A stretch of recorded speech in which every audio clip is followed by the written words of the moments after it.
Good evening, everyone. Welcome back to the WOR YouTube channel for round number 6 of this PC Tier 1 season, where the championship is looking closer than ever between three top drivers. It's Ronha, Benham and Caraton, your main challengers in this title fight. Hopefully this can continue on into today's race around Paul Ricard and Les Castellet, France.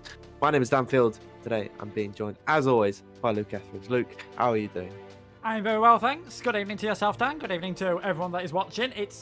Those drivers have been the ones sort of at the top, but it's been a close season so far. No one's really running away with it, and because we've got a few different drivers turning up tonight. We've got Nico made his return last time. We've got someone making his first appearance of the season, and I'm sure we'll be talking more about that soon. So yeah, a chance for probably a chance for another new victor this season.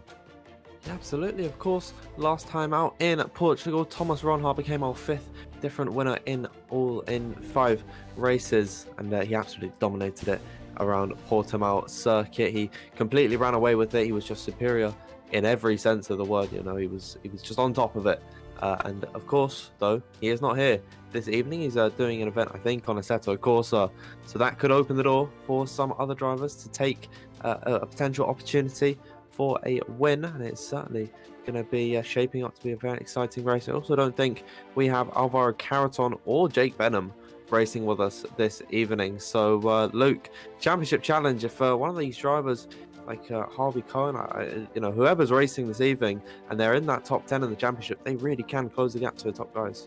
Yeah, it's going to obviously give themselves a chance to really boost themselves up the order. I mean, you look how close things are at the moment. You've got 10 points between those top 3, but with those all being absent tonight, it is a chance for those further back. Nico Longue has only done 2 races, winning one of those, finishing right at the back of the field last time, so he'll be hoping to bump himself up. And of course, Otis Lovens, we've seen how well he's done in his couple of races here on the PC platform. So yeah, definitely a chance for many other drivers to boost themselves up the order and see what they can do. France is it's not the most loved circuit, I think it's fair to say. It's why a few drivers have decided, if we're going to have a bit of a week's break with different things going on, now's not a bad chance. But there's a few faces have come in. There's always our driver who has their specialty around here. A few faces have come in and have decided, right, let's give tonight a proper go and see what can happen. Yeah, and I still think that we have some incredibly talented drivers on this grid. I'm looking at it right now. We've got the likes of Otis Lawrence, Ismail Fassi, Nicolas Longue, Isfan Pookie, Ulas Zildjian. There's plenty of talent on this grid. But Luke, I think there's one more name that we need to talk about on this grid. Yeah, Ferrari are looking pretty good at the moment. They have got Nico Longue racing for them, as they did last time out. But as you can see quickly on the screen, the return to WOR for the first time this season of Barry Burman. Decided to have a bit of a break from the Formula 1 game. He's back. He's raring to go. And you're going to have to look at one of those two Ferraris probably as being one of the standout favourites for tonight. It'd be shocking not to see them up there towards the front battling for the win, if not taking the victory. Who knows? Might even get a 1-2.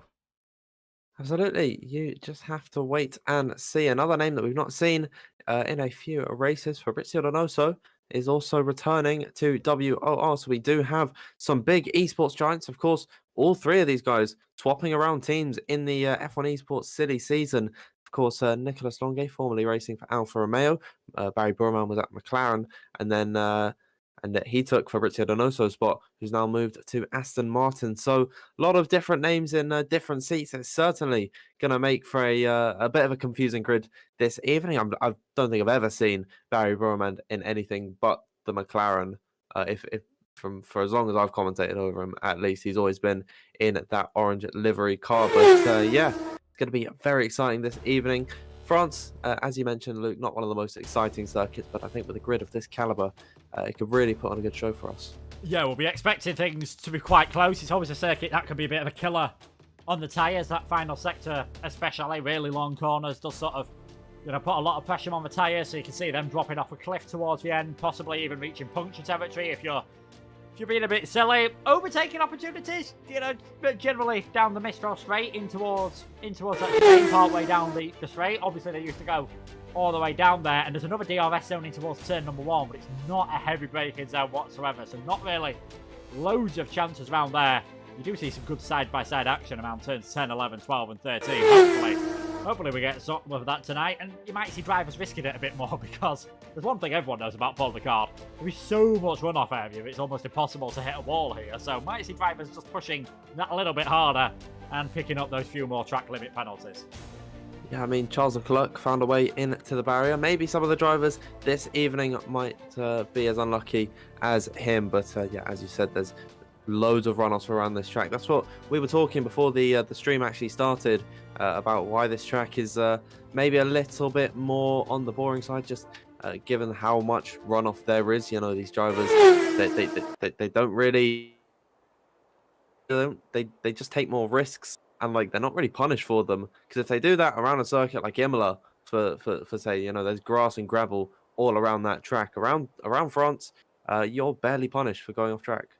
Yeah, so as well, you might see drivers go in for a bit more aggressive moves. You might see some wheel banging between the two of them, and that could lead to other drivers getting penalties, and you might see them getting removed later on in the stewards. It has been fairly quiet in the stewards room. I think last race there was no stewards inquiries, despite the weather, the very inclement weather we had, and in Belgium I think there was only one as well, and we saw plenty of action around.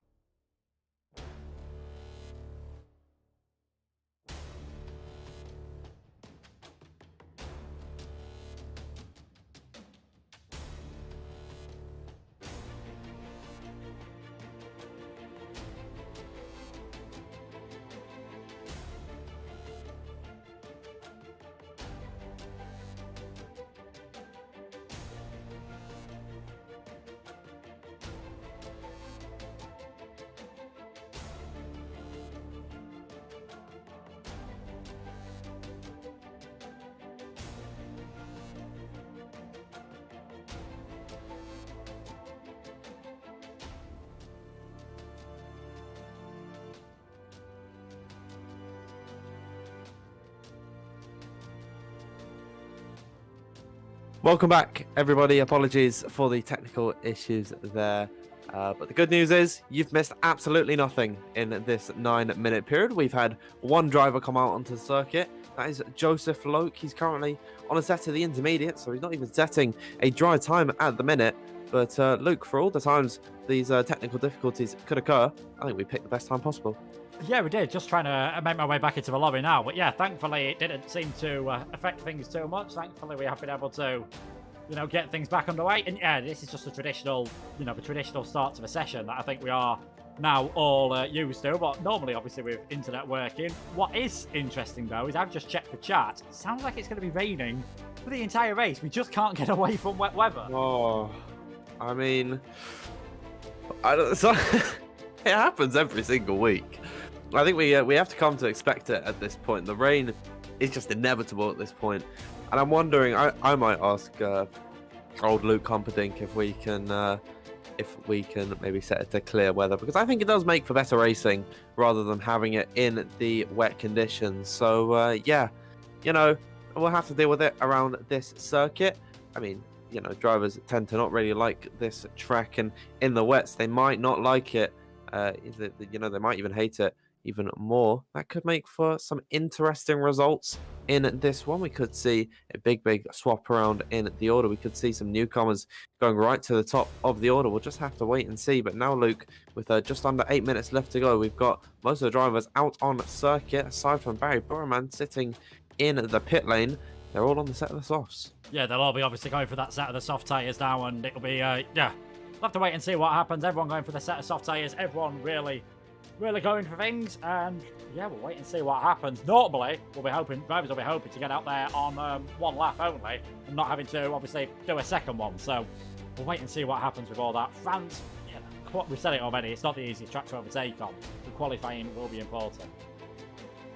Absolutely, there's not too many opportunities to overtake on. Of course, in the dry conditions, there would be the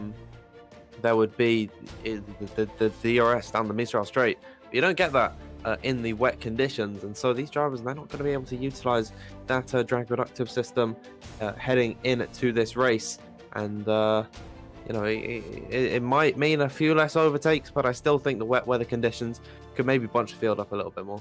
Yeah, I mean, that's always a possibility in the wet, is that the field does get bunched up that tiny little bit more, and you see, you know, different sort of strange things happening.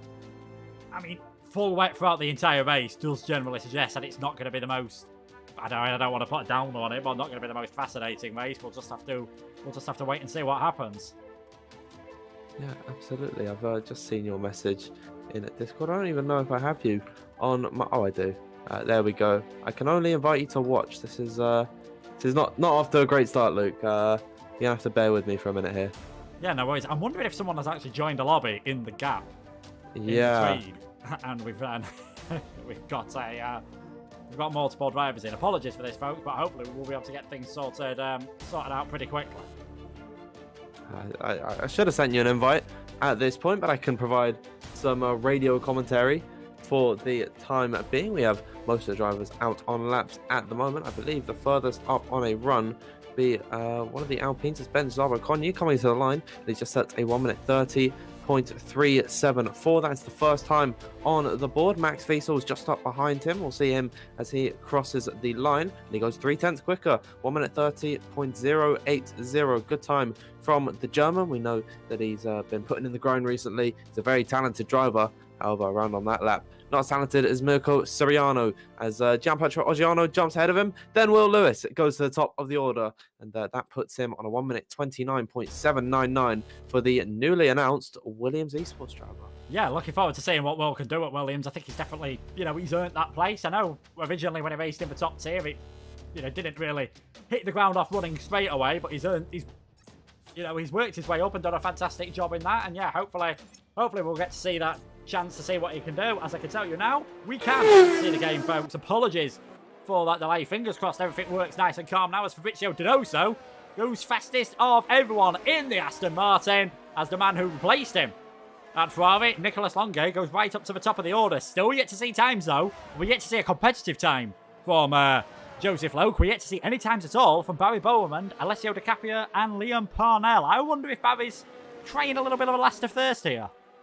Yeah, well, Nico tried that last week. It did not go according to plan whatsoever. And in the rain, a last to first may not be the most wise thing to do. Alessio and Liam, they both invalidated on their lap times. And so they're going to have to peel back into the pits and get a fresh set of the soft compound tyres and go once again. As everyone coming back into the pits on their in-lap. Currently, Nicolas Longe, a long way ahead of the current 16th place driver, Ben Zarbo-Conyu, almost a second ahead of the Hungarian. So I think Nico, Fab, Otis, maybe even Dylan Warren, Jack West and Will Lewis to an extent, they might not have to worry about being eliminated from this session. But I believe for the likes of Ulash, Chanik Inchi, Gianpietro Oggiano, I think they're going to be in a little bit of danger. They're going to have to come out once again.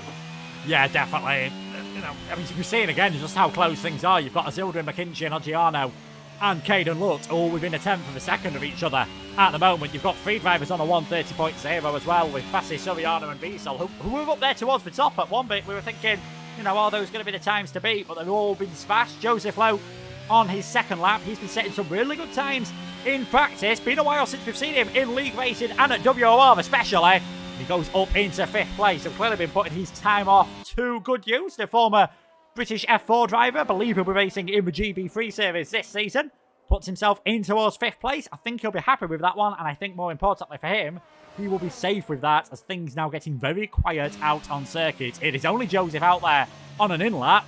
I think we'll be seeing a gaggle of cars coming out of the pit lane soon. As I say that, we've got one of the Alpines, I believe, making their way out of the pit lane. Ben Zarbo-Conyu needs to find just over a tenth of a second to initially get out the drop zone. I think realistically, though, you're not getting into the 29s. You're not making it through.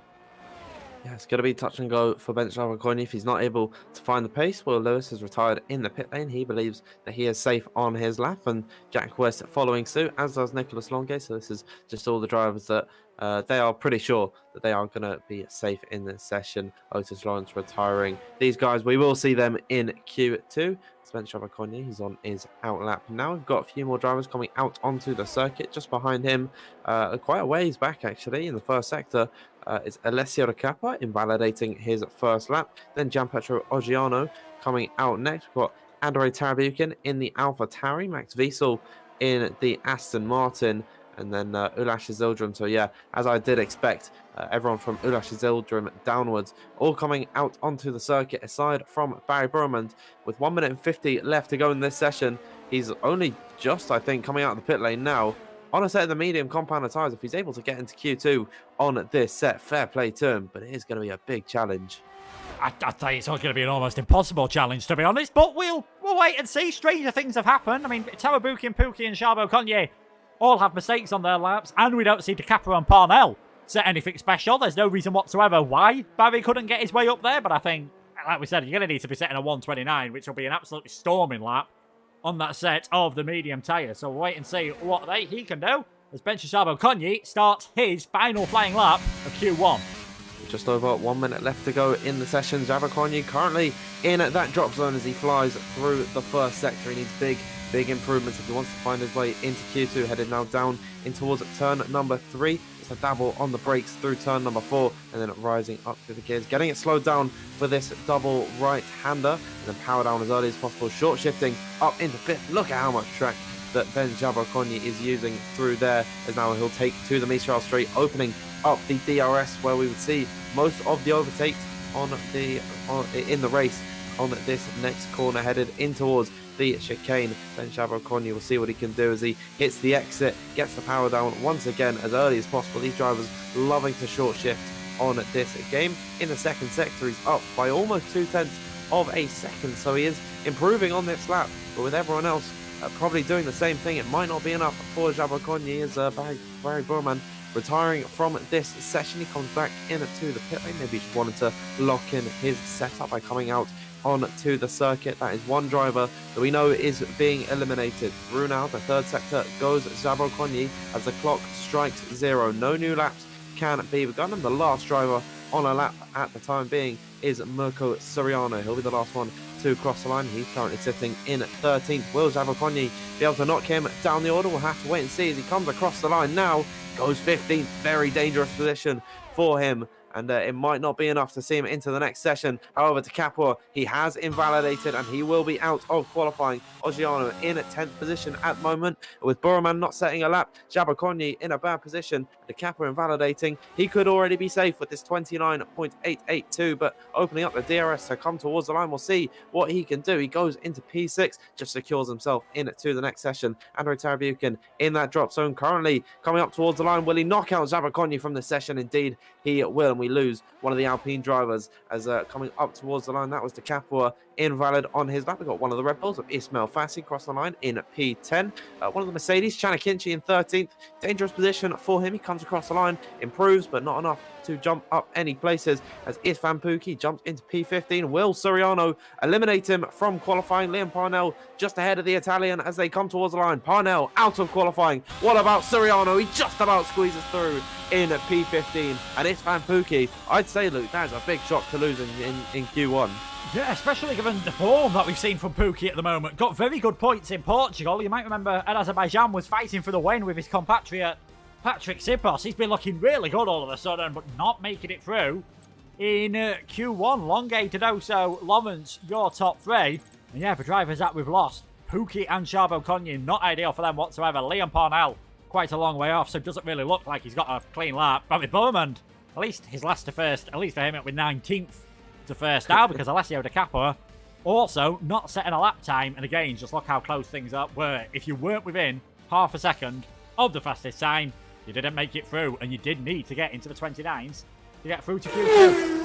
I think Nicholas Longay, his time looked almost unbeatable there. He was almost a 10th and a half up on his nearest rival of Fabrizio Donoso.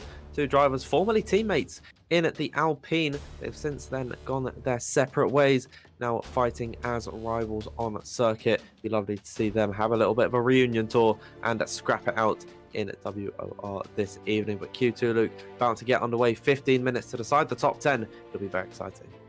Yeah, it will indeed, and this is where you'll see, obviously, at the start of the session, everyone will be going out on the used tyres. If they did use them, you might see a few of those that did faster times earlier on might choose to use the fresh tyres now, but it is more likely they'll save them for a possible run in Q3, and the track getting quite busy out there earlier on. Both of the Aston Martins heading out there, Wiesel and Donoso. Good time by Donoso up there towards the top of the order. So Longe, I think he'll be heading out of the pit lane sooner rather than later. It is very busy out there, and it is looking quite overcast. So we'll wait and see from these first times. If they're quite fast, That might suggest we're going to have another main hit qualifying session.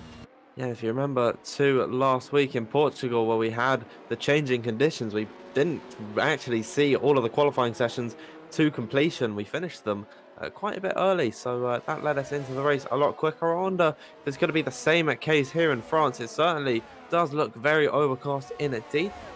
No rain seen as of yet, and it might just be these cloud coverage, so don't expect too much at the moment. But yeah, as you say, once we see these tires, these times, especially in that first sector, then we'll know whether it is a scrub set or a fresh set of the tire. But Max Wiesel first out on circuit, his teammate for this evening, Fabrizio Donoso, just behind him on a track. But yeah, most of the drivers out on circuit. Oggiano and Dylan Warren, they're not seeing any need to come out early as possible.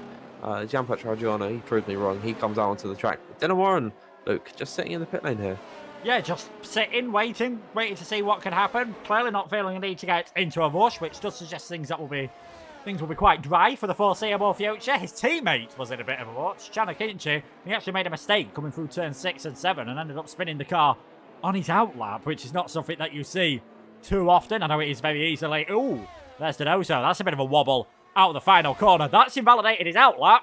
And that, of course, doing that through the final corner invalidates your next lap as well. So if this is a scrub set of tyres, you won't be too bothered about that. If that was a fresh set, would have been much more annoying. But yeah, a lot of cars are struggling with the rear of the car there over the curbs, which is obviously a feature that we see on this game. And we did see a lot of the esports drivers when they looked at the onboard laps from testing, really hoping that the 2023 cars are a bit more planted and they are able to use the lower gears a bit more.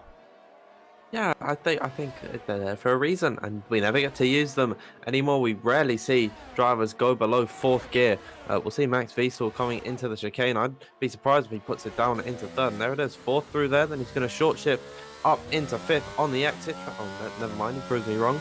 But yeah, they do use just the top 4 gears, and I can't really think of anywhere on the F1 calendar where they would use any gear otherwise.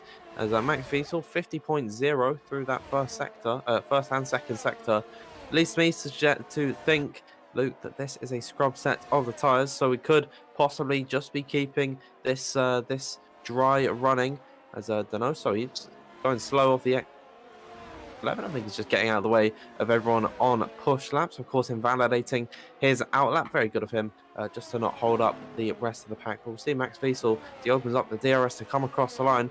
Is this a fresh set of the tyres or is he on a scrub set? He comes to the line and there it is, 30.4. I think that all but confirms, Luke, that this is a scrub set tyre. Yeah, on that old set of tyres, lost a bit of performance. Longe 130.047, and that just shows how quickly the soft tyres do wear out about this circuit. Longe 6/10 off on that second lap. Track conditions are slightly different. If anything, the cooler temperatures should help the tyres keep in a better condition as they get towards the end of the lap. But when you consider that a 30.0 wouldn't have got you through in Q1, and at the moment that is the fastest time we're seeing in Q2, yeah, definitely on that used set of tyres around this very dark Paul Ricard circuit at the moment. With plenty of invalidations. Donoso, Soriano, Loke, Lutz, all failing to set a time whatsoever. Ulas Zoldrim heading towards the finish line, yet to score many points for Haas this season, puts himself in 3rd place, and despite Haas having all their points only being scored by Thomas Ronhaar at the moment, they are only 6 points off the top of the Constructors' Championship. Mercedes currently leading that on 77. Williams and Haas tied on 71. Then big gaps back to Alpine, Aston Martin, Alfa Romeo, Red Bull, McLaren, Alfa Tauri, and Ferrari, the only team yet to score any points at this moment in time this season. Barry's going to be starting down in 19th. Nico Longe at the moment, looking like on his home circuit, he's looking well up for this one and well up for getting a victory, but still a long way to go in this qualifying session. And then obviously we've got the 27-lap race to come, which looks like it is going to be in torrential rain conditions, at least for the first part. Yeah, I mean, the rain follow us wherever we go in WO. I think if we, I think it's Bahrain actually next time out. I wouldn't be surprised if we saw rain there. The same goes for Saudi Arabia the next week, then Abu Dhabi after that. So maybe we'll have a few dry spells as we hit this calendar as Barry Burman leaves the session. Interestingly enough, I mean, that they're not in the race for a good amount of time, so I think he's got ample opportunity to return to this session as everyone coming back into the pit lane. I can see Ismail Fassi, I believe it is. Yeah, he's the lone Red Bull in this session. He is eager to get back out on track with 9 minutes left to go. And I'd imagine this is going to be a fresh set of the tyres strapped on to his Red Bull. We'll see his true pace. A driver that was very impressive last time out in Portugal. Went with the wrong strategy, unfortunately, on the tyres, and that mired him way down the order. I do still believe he was able to squeeze out a point in that one, but he was the only driver who started on the it was on the wets, and yeah, he was the only driver to actually get into the point out of all of those who started on the blue wall tyres. So Ismail Fassi, Luke, in the wet, we know he's quick, and we'll see what he can do around France. Yeah, we'll see what he can do indeed. Let us know in the chat what kind of predictions, what kind of times you were expecting to be needed to get yourself through towards Q3. I think you're probably going to need, 29.6 should make you secure.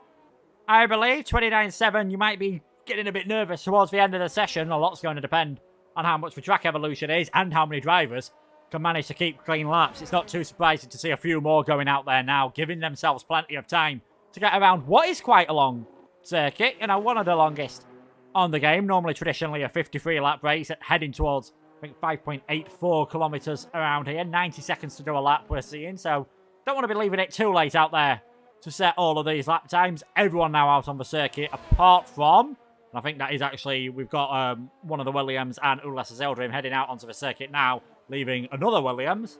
That will be Caden Lutt and Gianpetro Oggiano, the only drivers that are yet to head out onto circuit on that fresh set of the tyres, and I'm sure it won't be too long before they do start making their way out onto the track. But it is Ismail Fassi on his way down towards turn 1, 5th gear through there, over the curb, on the right-hand side, run it out as wide as you can to the left-hand side of the track. Little kink here, just a little bit of a moment spotting yourself onto the braking zone for turns number 3 and 4. This first sector at France gets very tight, very twisty at this point of the circuit. You need good traction, good throttle modulation at the moment, and then you're nice and flat out through turns number 6 and 7 down the Mistral straight. Used to be a much longer straight until it was shortened in the late 80s, and then the chicane kept here since Formula 1 returned in 2018. Spot your braking point on the right hand side, 5th gear through the first part, and then slowing down through the second. And if you've not got the move done through there with the DRS open, you've always got a chance to either get the move done, or if you did get overtaken, you can try and fight back into the flat-out right-hander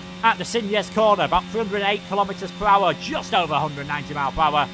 And then braking for turn number 11, almost a double apex right-hander, the way the drivers take that late apex through there. Now coming in towards turn number 12, again, possible overtaking opportunities, especially if you're on much fresher tyres. And then the cars around you, flat out through turn number 13, stick it on the curb there, heading towards turn 14, the pit lane entry. Now on the right-hand side, they've all been warned about where to make sure they're not cutting on that pit lane. You might remember on 2018, they used to be on the pit straight and caused all sorts of trouble. Nice and tidy through Fassi through the final corner, 1:29.495. Very good lap indeed. We'll wait and see what everyone else can do. Most importantly, I think Nicolas Longuet, who is currently 4 tenths up, but on that fresher tyres, you'd expect him to gain at least another 2 or 3 tenths in this final sector. We'll see what he can do as now he heads through turn number 14 now, headed in towards one of the last braking zones along this circuit. Big improvements for Longuet so far, of course, topping home track. He looks very strong around here, opening up the DRS and now heading up towards the line. We'll see where he can go in comparison to Ismail Fassi. He goes ahead by almost 2/10 of a second. Nice time indeed from him. We've got some more drivers coming up towards the line. Max Wiesel, 29.7, maybe not the safest time in the world. Joseph Loca, 29.482. I'd say that's decent enough from him. Soriano up next across the line, 30.166. I wouldn't be surprised if he made a mistake somewhere along that timed run, as Andrei Tarabukin, 29.8. Maybe not the safest for him either. Jack West is up next to come across the line. There's a McLaren of Otis Lawrence in behind him. West up to the finish line now, and he goes into P3. That's a third driver into the 1:29.4s, and then that's a second driver into the .3s. Otis Lawrence joining Nicholas Longe in that top 2 for the time being. Will Lewis has come across the line with a 1 minute 29.606. And then we've just seen Udas Zildrum jump ahead of the Williams driver with a 1 minute 29.599. And Luke, that pretty much brings us to the end of the second run of laps here. Nicholas Longe leading the way at the moment. He looks to be in fine form this evening. He could be our first repeat victor in this season of WOR. Yeah, and amazingly, because obviously he's missed a few races and last time out didn't go great. Even if he does end up becoming the first repeat victor, he'd only remain 4th in the championship. We've seen obviously the consistency when they've been here of Ron Benham and earlier on in the season, Cavaton, before he had his last few races. That didn't go to plan, but Longe looking fantastically tonight. Otis Lomans getting very close as well, just 58 thousandths off at the moment. The young former Xbox star, who I'm sure we'll be seeing plenty of in the future.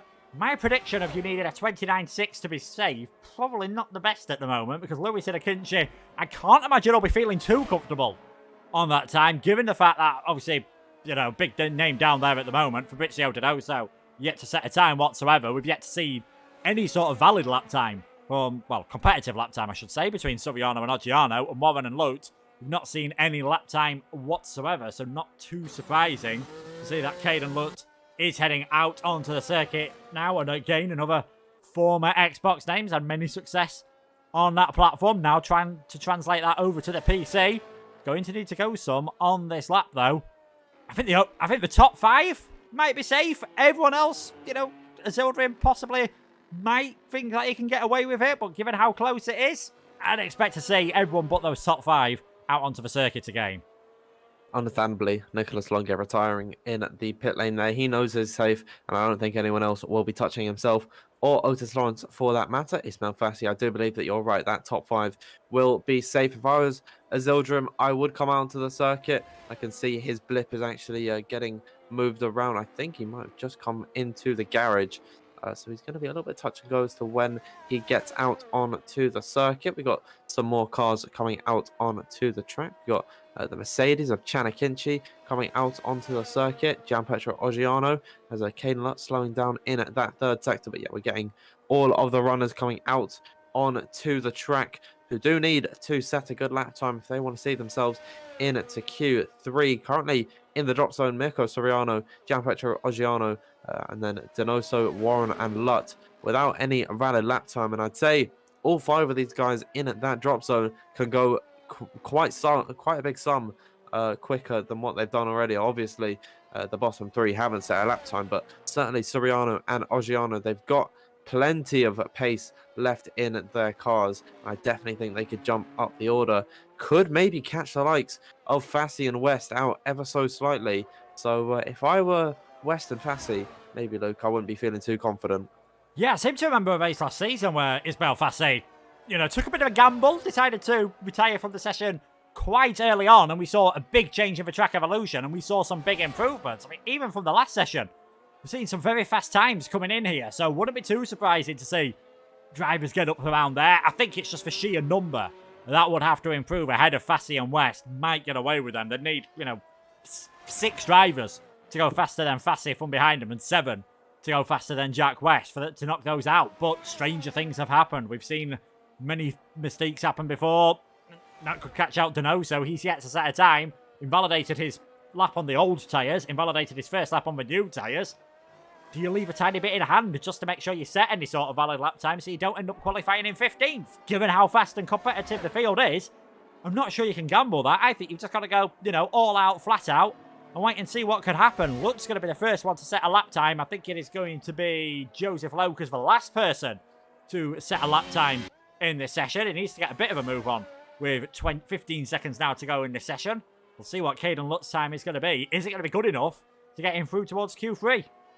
Yeah, we'll see what he could do. Interesting that Loke has come out onto the circuit despite West and Fassi retiring in the pit lane could leave some nerves in the Alfa Romeo and Red Bull garage as the clock strikes 0. Joseph Loke was just about able to start his lap, as now here comes Keen Lutt towards the line, P9. He's in the top 10 for the time being at 29.6. I don't believe that he is going to be safe with a lap like that. Oggiano on a run at the moment, and he's up by 0.4 of a second. Current projection, though, he is not getting out of that drop zone, so he needs to find it all in this final sector. Headed through turns number 11 and 12. This double right-handed, long-winded through here. You have to be on the power as pretty much throughout the entirety of it. Then through this next left-hander, very tricky through there. You don't want to get on the curb on the inside, ride the curve on the outside, and then switch it back over towards the left.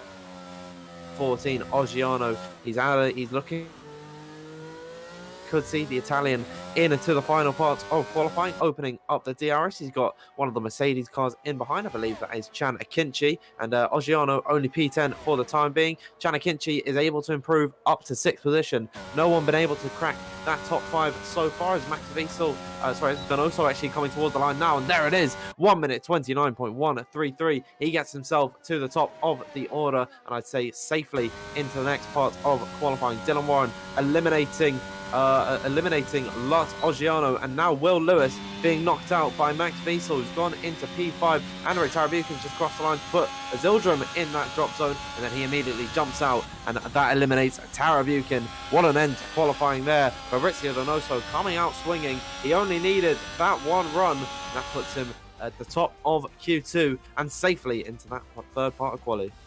Yeah, I said drivers, I said would Donoso take it a bit easier just to guarantee that he got through, or would he go all out and send a bit of a message? I think we got our answer there. Definitely, definitely went all out with that time. Joseph Loke finding a good improvement at the end, and yeah, so close. So many drivers swapping around towards the end of that session, but it is Tarabukin, Lewis, Lutt, Oggiano, and Soriano. Those are the drivers that are going to be absent from Q3. The drivers making it through to Q3. Donoso, Loke, Longay, Lawrence, Wiesel, West, Fassi, Zeldrim, Warren, and Akinci. We're back with the final qualifying session right after this short break.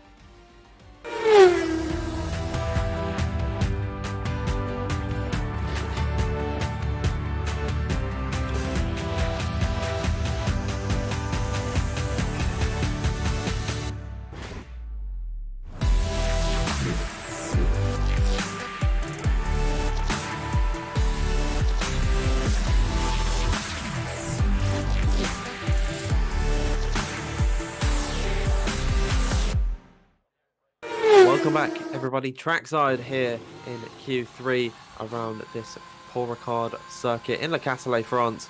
We saw a fantastic lap from Fabrizio Donoso to put himself at the top of Q2, and he sees himself in Q3 now. However, Luke, advantage, I think, is going to swing the way of Longay, Lawrence, Fassi, and West. All 4 of those guys able to set their Q times on just one run. They're going to be able to push hard in this third session. Not worried too much about the tires, because they've got the wheelhouse to complete their runs and maybe make a few mistakes there.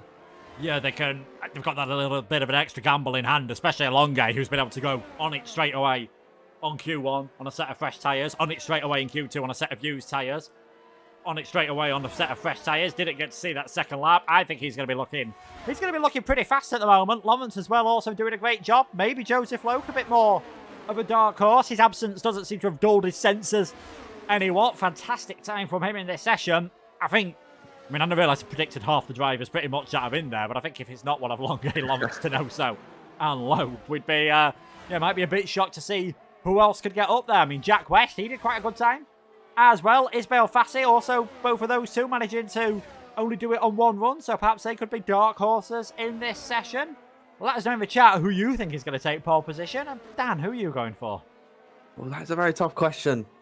I think I'm going to say maybe one of the boring answers here. I think Nicolas Longay is going to take pole position. He's been really strong around here. He's got more fresh tyres than the likes of Fabrizio Donoso and Joseph Loke. So I think the Frenchman in his home circuit is going to be taking pole position. I've seen Fire Vixie saying Fabrizio to take pole. He is just out on circuit now, I believe. Beginning his first time run behind Jack West at the minute. So we'll see what he can do for his banker. I'd imagine Luke if they don't have the fresh sets of tyres, as Jack West invalidates on the inside of turn number 3. If they don't have the fresh tyres, they're probably going to be using a scrub set of the tyres at the beginning of this session, similar to what we see in Q2. Oh, if they've got the fresh tyres, they might as well go for it. Jack West, though, already burning that one up. He's not going to be able to complete this lap. Neither is Fabrizio Donoso. He's invalid on his run. Otis Lawrence, then, is the only driver left standing. Well, he's one of the only drivers still going on his lap at the moment. He's headed through the second sector. Yeah, first driver to be setting his flying lap then. The two Aston Martins just up ahead. One on an invalid lap, one on an out lap. Should get well out of the way at the moment, but might just be giving a slight bit of a distance to Otis, which they don't want to be doing. So that is that Aston Martin getting well out of the way, making sure that they're not causing any controversy or any trouble. We'll wait and see what Otis Lawrence can do. This looks like a very shiny set of tyres, of course, having made it through Q2 using only one set. So it could be a fresh set of tyres straight away. I think you're gonna need a 28 to get pole position around here at the moment. The drivers are looking very quick. We saw, let's say, 29.1 from Donoso at the end of that session. 29's not going to cut it in this one. I think you are going to have to get into, 28.9, 28.8 even, perhaps, as we're not going to see what Otis Lawrence can do. He dives it straight into the pit lane, so it is going to be Ulas Zildrim, first driver to set a flying lap in Q3 with 8 minutes 15 seconds remaining. DRS opens on the Haas. Towards the finish line he comes.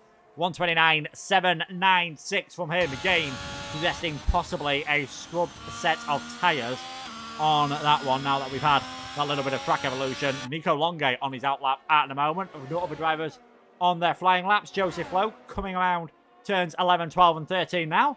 Wait and see what the young Brit can do. Yeah, a bit of a slow start to qualifying. Only one driver with a lap time on the board at the moment. But Joseph Lowe coming through the final corner. We'll see if he's able to compete with Ulas Zildrim. His initial Q2 time would have been safe enough to get him into the next part of qualifying. He goes into provisional pole position with a 1 minute 29.452. He decided that it was better to be safe than sorry, and he has put himself into Q3 and now at the top of the pecking order for the time being. However, Nicolas Longe beginning his lap, he tops Q1. He was close in Q2, but he only did one timed run on his set of soft compound tyres.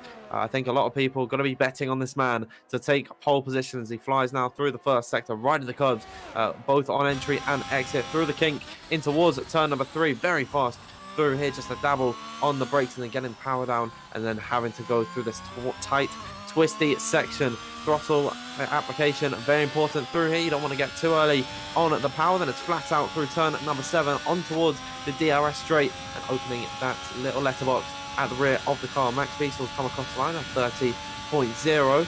Not incredible from the German in the Aston Martin this evening as Nicolas Longe heads through the second sector. We'll see what his split times. I would imagine, Luke, this is going to be a fresh set of the tyres, given they only did one run in Q2 at 49.340 through the first and second sector, and he has appeared purple. So Nicolas Longe off to a flying start in Q3 as he comes in towards the third sector now through turn 11, then using towards turn number 12. Now this very late apex, don't touch the curb on the inside, then use it all on the outside through turn number 13, flick it back over towards the left hand side of the circuit. Very tricky to get this part of the track absolutely perfect with all the light braking applications, but then onto the power as early as possible out the final corner, opening up the DRS. Nicolas Longe towards the line, and there it is, a 1 minute 28.989 from the Frenchman. That's the first 28 that we have seen today, and with just under 6 minutes left to go in this session, he sits well clear at the top of the order.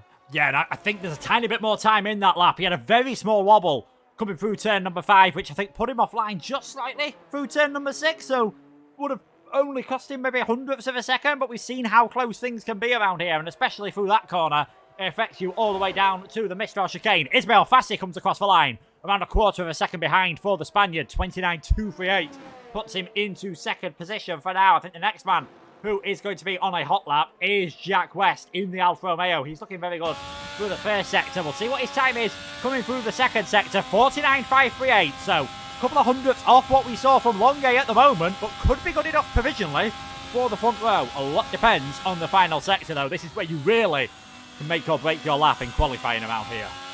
Yeah, here he is now in towards the third sector through turn number 12. So hard through here. If you touch the inside curve, you could be sent into a spin. Very punishing through there. It's almost completely flat on the inside of turn number 13. But Jack West opting not to use the curbs and getting the optimal line. So I wonder what's going wrong with the Alfa Romeo driver this evening as he comes towards the DRS straight and to come across the line. We'll see where he can compare to Nicholas Longuet as he comes in towards P3, and I think he definitely did lose quite a bit of time in that final sector. He's about 2/10 of what Nicholas Longuet did in sector 1 and 2, and he's fallen off ever so slightly in towards the third sector. Otis Lawrence, the next driver to have a crack at the whip. He's come across the line with a 1 minute 29.179. Still with just 4 minutes left to go in this session. No one able to compete with Longuet at this point. And Luke, he's almost 2/10 of a second clear of anyone else at this point. And I think there's only one man realistically that can challenge him at this point in time. And at the moment, Fabrizio Donoso sitting in the pit lane without a lap time to his name. He's got to get a move on soon. Yeah, and I think we know Donoso could challenge him because his Q2 time would currently be good enough for P2 on the grid. That low 1 minute 29.1 that we saw from the Chilean driver earlier on. So Donoso's definitely got the pace. It's just whether he can keep a clean lap, because it looks like, unless he heads out in the next minute or so, he is going to only have one lap and one shot at this. It's Otis and Jack West, the only drivers that are out on the circuit at the moment. Going to be very quiet out there. We're still yet to see, I think, fully competitive lap times from Loke and downwards. I believe Loke's time earlier on may have been on an older set of tyres, but I thought it was quite a slow lap by his standards on a fresh set. He was looking very quick in Q2 earlier on, so let's wait and see what he can do. But yeah, Jack West on his way into the pit lane. Otis Lawrence will be joining him very soon, and then it will be all quiet here in the French countryside, but I feel it won't stay that way for too much longer, as already, right now it's Nicholas Longuet making his way back down the pit lane. Yep, and this was the advantage that he was able to gain by only doing one lap in Q2. He's been able to utilize a fresh set of tyres right at the beginning of this session, immediately dives into the pits and then comes back out with another fresh set. He is the first man out on circuit, very bold in what he is doing here. He's got one of the Aston Martins behind. Is that Donoso? No, it's Max Wiesel coming out. So with just over 2 minutes left to go in this session, Longuet coming out quite early, I'd imagine. I wonder if he's going to be able to do 2 runs in this. It is definitely going to be touch and go, and I actually think, no, he's only got time for 1 lap here. But yeah, he's come out a lot quicker than everyone else. Max Wiesel being followed by Ismail Fassi, then Ulash Zildren, the 2 Mercedes of Dylan Warren and Chana Kinchi in behind. Then Donoso coming out on the circuit alongside Joseph Loke. These guys further back in the pack at the moment. However, later on in the session, they'll have slightly better track conditions to contend with in regards to Nicholas Longuet's time, which he is about to start at the end of his outlap. It will only be marginal differences, Luke, but that could mean a whole lot coming into this one. Otis Lawrence, he's going to be very touch and go. He's going to have to drive the outlap of his life to get around this circuit in time. He can only just go through the first chicane with 80 seconds to go. So Otis Lawrence might have just... It was quite late, obviously, coming into the pit lane, and they don't have the quick pit stops on the game, so you've always got to leave yourself quite a bit of time. It's not that surprising to see he's taking some marker balls flying out at the moment, because he's going to have to make up his own circuit, I think, to get out in time. In enough time to get a final run in qualifying, and the first driver to finish his final run is going to be Nicholas Longuet. He's not going to have the best track conditions, but he's going to have absolutely no traffic ahead of him, absolutely no distractions, as he tries to claim what would be, I believe, his first pole position of the season. Absolutely, of course, winning round number 1 in Brazil. He's not been able to get any more points since then, of course. Last time out in Portimao was a disastrous run for his debut in the Ferrari car. However, around his home circuit, he looks to make a statement as he flies through the first sector. Nicholas Longuet in the prancing horse, Scarlet Red Ferrari in towards turn number 3, dabbling on the power ever so slightly, then getting it stopped in application. Incredibly important through here, and you'll want to get on the power as early as possible without spinning the car flat out through turn number 7, and he is improving in this first sector. It's looking good for Nicholas Longuet as we speak, reaching speeds of excess up to 206 miles per hour at the braking zone. The clock has struck 0. Otis Lawrence did not make it. He's going to have to settle with a 1 minute 29.179, and he will not be taking pole position. Nicholas Longe improving by a 1/10 of a second as we speak. This is looking really good for the Frenchman in towards sector 3, which can make or break your lap in towards turn number. A double right, that's pretty much a double apex through there in towards now turn number 12. Do not touch the curb too much on the inside. It will send you into a spin. Ride it completely through turn number 13, then flick it back over to the left hand side. Get the car slowed down and then heavy braking in towards the last corner, where it's arguably the slowest point on the circuit. To come across the line. What can advantage at the top of the order. What a time from him. Almost a 2/10 improvement. 1 minute 28.791. That is going to take some beating. Ulash Zildrum going to try his best here. It's not looking like a pole time for him, but he could jump up the order ever so slightly. Coming across the line now, he has to go for P5 for the time being. Chanakinchi into P4 ahead of Jack West. Ishmael Fass is going to be the next one up to cross the line. Can he beat Otis Lawrence? Not quite. Just a couple of hundredths off of him there. Dylan Warren makes it a 4.5 for Mercedes at the moment. Max Wiesel on P6. Where's Donoso going to go? It's only P2. He's not able to beat Nicholas Longe on this attempt. Longe looks like he'll be taking pole position. Jack West invalid on his lap. And that leaves the Frenchman and his home Grand Prix taking pole position. Yeah, fantastic lap from Longe. It was looking good coming through the first couple of sectors for Donoso. Looked like he might have been able to get a bit closer than he did, possibly beating Longe, but in the end not able to do so. And we said you'd need a 28 to get pole position. In the end, it needed to be a 28.7. Fantastic lap from Longe. I mean, him and Donoso, almost like they're in a different formula to everyone else. Huge gap between themselves and the rest of the top 10. Yeah, incredible stuff from the pair of them. Of course, formerly teammates in the Alpine regiment. Now they're both gone their separate ways. Longe in the Ferrari, Donoso in the Aston Martin, starting P1 and P2.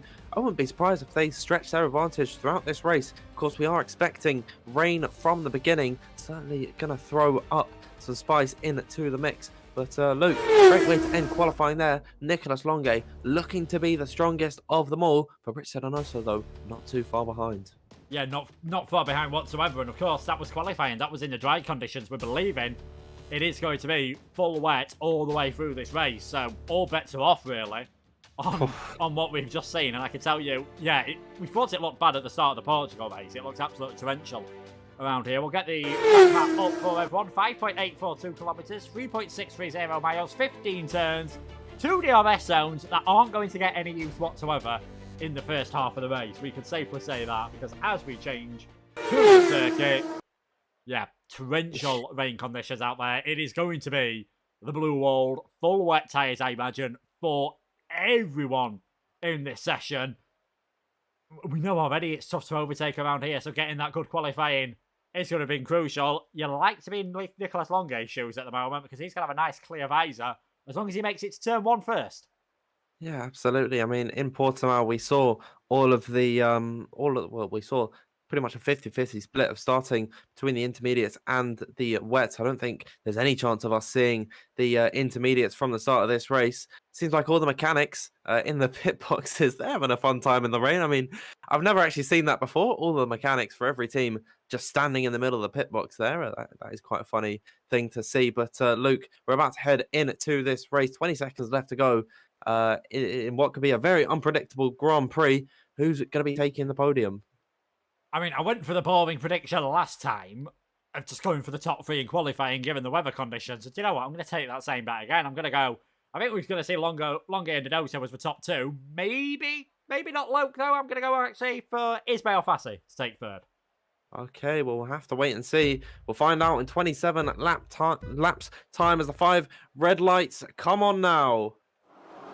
And we are racing here in front. It looks to be an equal start between the front 2 as they head down in towards the first corner. Nicholas Longe leading from Donoso, challenging towards the outside line and in towards the first braking zone. Will Donoso be ahead of Indeed, he will. And Longe's got a good run off the exit of turn number 2. And Donoso's been shoved off the circuit. Longe retaking the lead. Otis Lawrence holding on to P3 from Joseph Loke in behind. But at the end of the first sector, Longe leading the way. Donoso P2. Lawrence P3. They're all chopping and changing positions further back behind. There's Otis Lawrence to the inside of Fabrizio Donoso, who's had to go off the circuit. It's been so far in this race.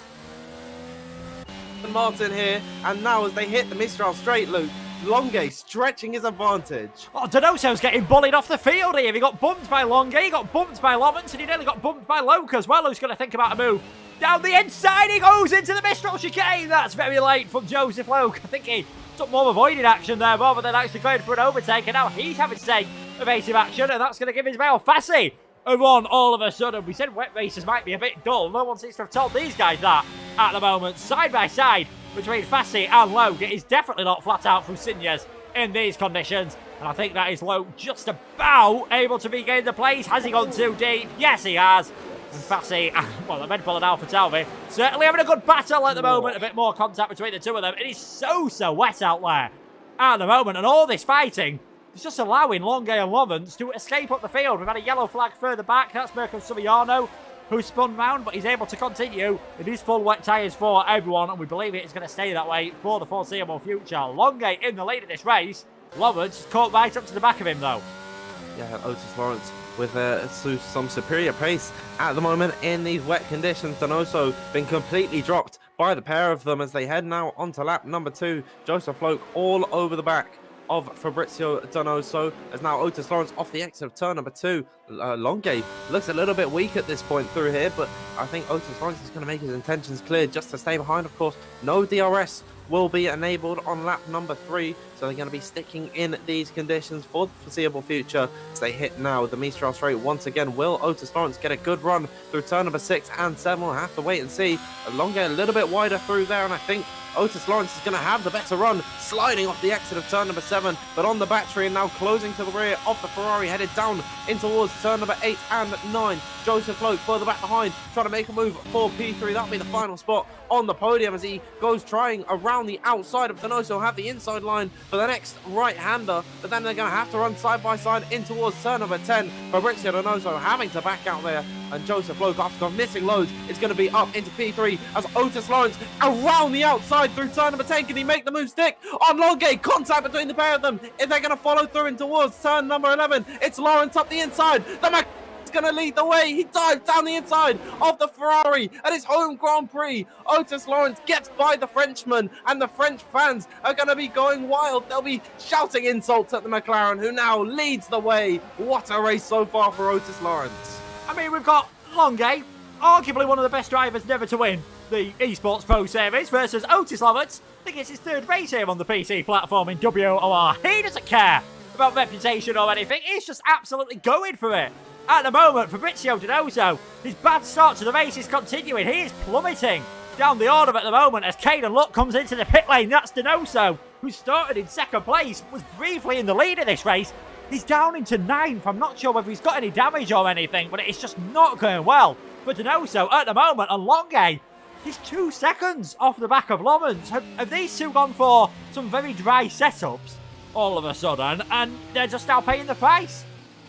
Yeah, well, Nicholas Longe, he is getting caught up by Joseph Loke, who once again is also showing some insane pace. Of course, formerly a British F4 driver, he's got that real-life experience. Same goes for Nicholas Longe, and now he'll be all over the back of them, headed in towards the chicane at the end of the Mistral straight. Will he go up the inside in towards the braking zone? The very late move, but Joseph Loke going to have a half look, maybe scare Nicholas Longe, headed in towards turn number 8 and 9. If he gets a good run out of here, he'll have the run down in towards turn number 10. I think Joseph Loke could be very bold to go for this move now. However, he has to keep up with Otis Lawrence in this Grand Prix, headed now in towards turn number 10. Longe having to defend from Loke, who's got such a better run up the inside now to the first part of turn number 11. Will Longe be able to hold him around the outside if he can stay side by side with the AlphaTauri? He'll have the inside line for the next left, for the next corner in towards turn number 12. However, Joseph Loke getting ahead of Nicholas Longe, and he'll be chasing down Otis Lawrence. But the front row of this grid, Luke, now 3rd and 9th. You wouldn't have expected that, would you, at the start of this race? I mean, Otis Lovins, he's just driven away on this lap. 2.4 seconds for gap, nearly 2.5 as he's making his way towards the finish line. Absolutely stonking lap that time around from Otis Lovins. And he's got clear air. He's got to try and take advantage of this right now. I mean, who knows what's going to happen with the strategy? Are we going to see drivers do no-stop races? That is quite a common thing to do in the full wet conditions. The wet tyres don't wear too much. Or will we see drivers go for a pit stop, try to take advantage of the fresher tyres, but know that they are going to have to fight through the field? It is quite a long pit line, though, around this circuit, so I wouldn't be surprised to see the no-stop strategies as Oggiano and Pookie battling only for 12th and 13th at the moment. Caden Lutz, he's coming back into the pits for his second pit stop. Will we be seeing a retirement from him? Because barring a safety car, he's going to have an absolute disaster trying to fight his way through the field. I got it completely wrong. I said the wet races are normally dull. This has been fantastic so far. Really on lap number 4. Absolutely, and I think you're being punished, Luke, for going with a boring option when predicting the podium, because I wouldn't have thought at the beginning of this race it would have been Lawrence, Loke and Longe, the 3 Ls on the podium at this point in time. Ishmael Fassi, he is losing time to Nicholas Longe, who I think Luke is now beginning to settle into a rhythm. He's been able to follow behind and keep touch with Joseph Loke. However, both of them, he could get the 3 track extension warnings, get a 3-second time penalty, and still be leading this race by the end of the Grand Prix. Otis Lawrence, I mean, he's having an incredible run so far. It could be Thomas Ronhart-esque from what we saw last week in Portimao. We could see it once again here in France. Further back down the order, Oggiano and Pookie have been fighting through the entirety of this lap and last lap as well. It's inevitable. Some point it's going to come to blows, and now in towards turn number 14. Down the inside goes Gianpietro Oggiano. He's going to have the outside line for turn number 15. Very less than ideal, I would say, for the McLaren, but a bad run off the exit of the final corner for Istvan Pookie. And now they're all beginning to stack up because Zabaconyi and Liam Parnell going to have their own scrap back behind. And Luke, what a race we are seeing on lap number 5 as there goes to the inside Ben Zabaconyi. I think they're realising they are going to have to get these moves done out on track, and given that there's so much runoff area around here, you can afford to, to be a bit more aggressive, to get your elbows out, and that's definitely what Oggiano's having to do against both Alpines. It was Pookie earlier on, now it's Oggiano, and still the McLaren having to find some fighting. Further up ahead, West and Wiesel, they've had their own little battle. That's Jack West getting himself up into the top 5. Ulas Zildrim becomes the second driver to get himself a 3-second time penalty. And this is interesting. Andre Tarabukin has come out on a set of the intermediate tyres. I think Caden Lutt might have tried it earlier on. Didn't seem to work out. We'll keep an eye on what Tarabukin's lap times are. 40 seconds, give or take, off the lead of the race at the moment. He's not losing any time whatsoever. In fact, we'll see what he's like coming through the final sector. This might be a decent call from Tarabukin. Yeah, possibly. We'll have to wait and see. It still does look like the wets are the superior tyres, just basing it off the rainfall and then looking on the circuit as there's battles for some of the points-paying positions here. Dylan Warren has gone up the inside of Max Wiesel. A pair of them scrapping it in towards the third sector. Dylan Warren almost going off the track, and he got into the runoff area there, and that's almost that's dissettled his car, allowed for Max Wiesel to go straight back through. Jack West was able to get by on this lap on the Aston Martin. The pair of them losing positions in this race. Of course, Wiesel and Donoso not having the best start to this Grand Prix. Otis Lawrence once again, Luke, setting the fastest lap. He is setting some sublime pace here in France in the wet conditions. Joseph Loke has been able to absolutely drop Nicholas Longe, and now the top 3, they all seem to be in their own races. Yeah, Tarabukin, he's gained about a quarter of a second on this lap. I think you've got to come into the pits to go for a set of the intermediate tyres, and I'm surprised no one did so on that last lap. Barry Burman and Alessio De Capua were having their own battle for 17th place there. But, the only thing when you see drivers going for this last to first challenge is if you're right at the back of the field, it's so hard in these wet conditions. Warren and Wiesel having their own battle again, and still Oggiano and Pookie also going side by side, and Oggiano and Zeldrim now fighting with each other. That's shoved the Haas offline, and this is going to give Istvan Pookie a wonderful chance to possibly attack the pair of them, but he's got nowhere to go here. McLaren and a Haas blocking the view of the Hungarian driver. It's McLaren on the outside, it is Haas on the inside. Who's going to be ahead going into the Mistral chicane? And it is Oggiano who just about stays ahead for now. Goes extremely deep though, and again Pookie might have an opportunity to outdrag the pair of them. He's now going side by side with a Haas. I've just checked the gap. Tawabukin's gained nearly a second over the last couple of laps. I think you've got to come in for intermediates. Yeah, I think it is intermediate times now. We'll have to wait and see what these drivers opt to do. Tawabukin, one of the fastest men out on circuit, and I think he's definitely going to gain an insane amount of positions once everyone else comes into the pit lane. Otis Lawrence staying out on circuit. Will Loke follow through? No, he won't.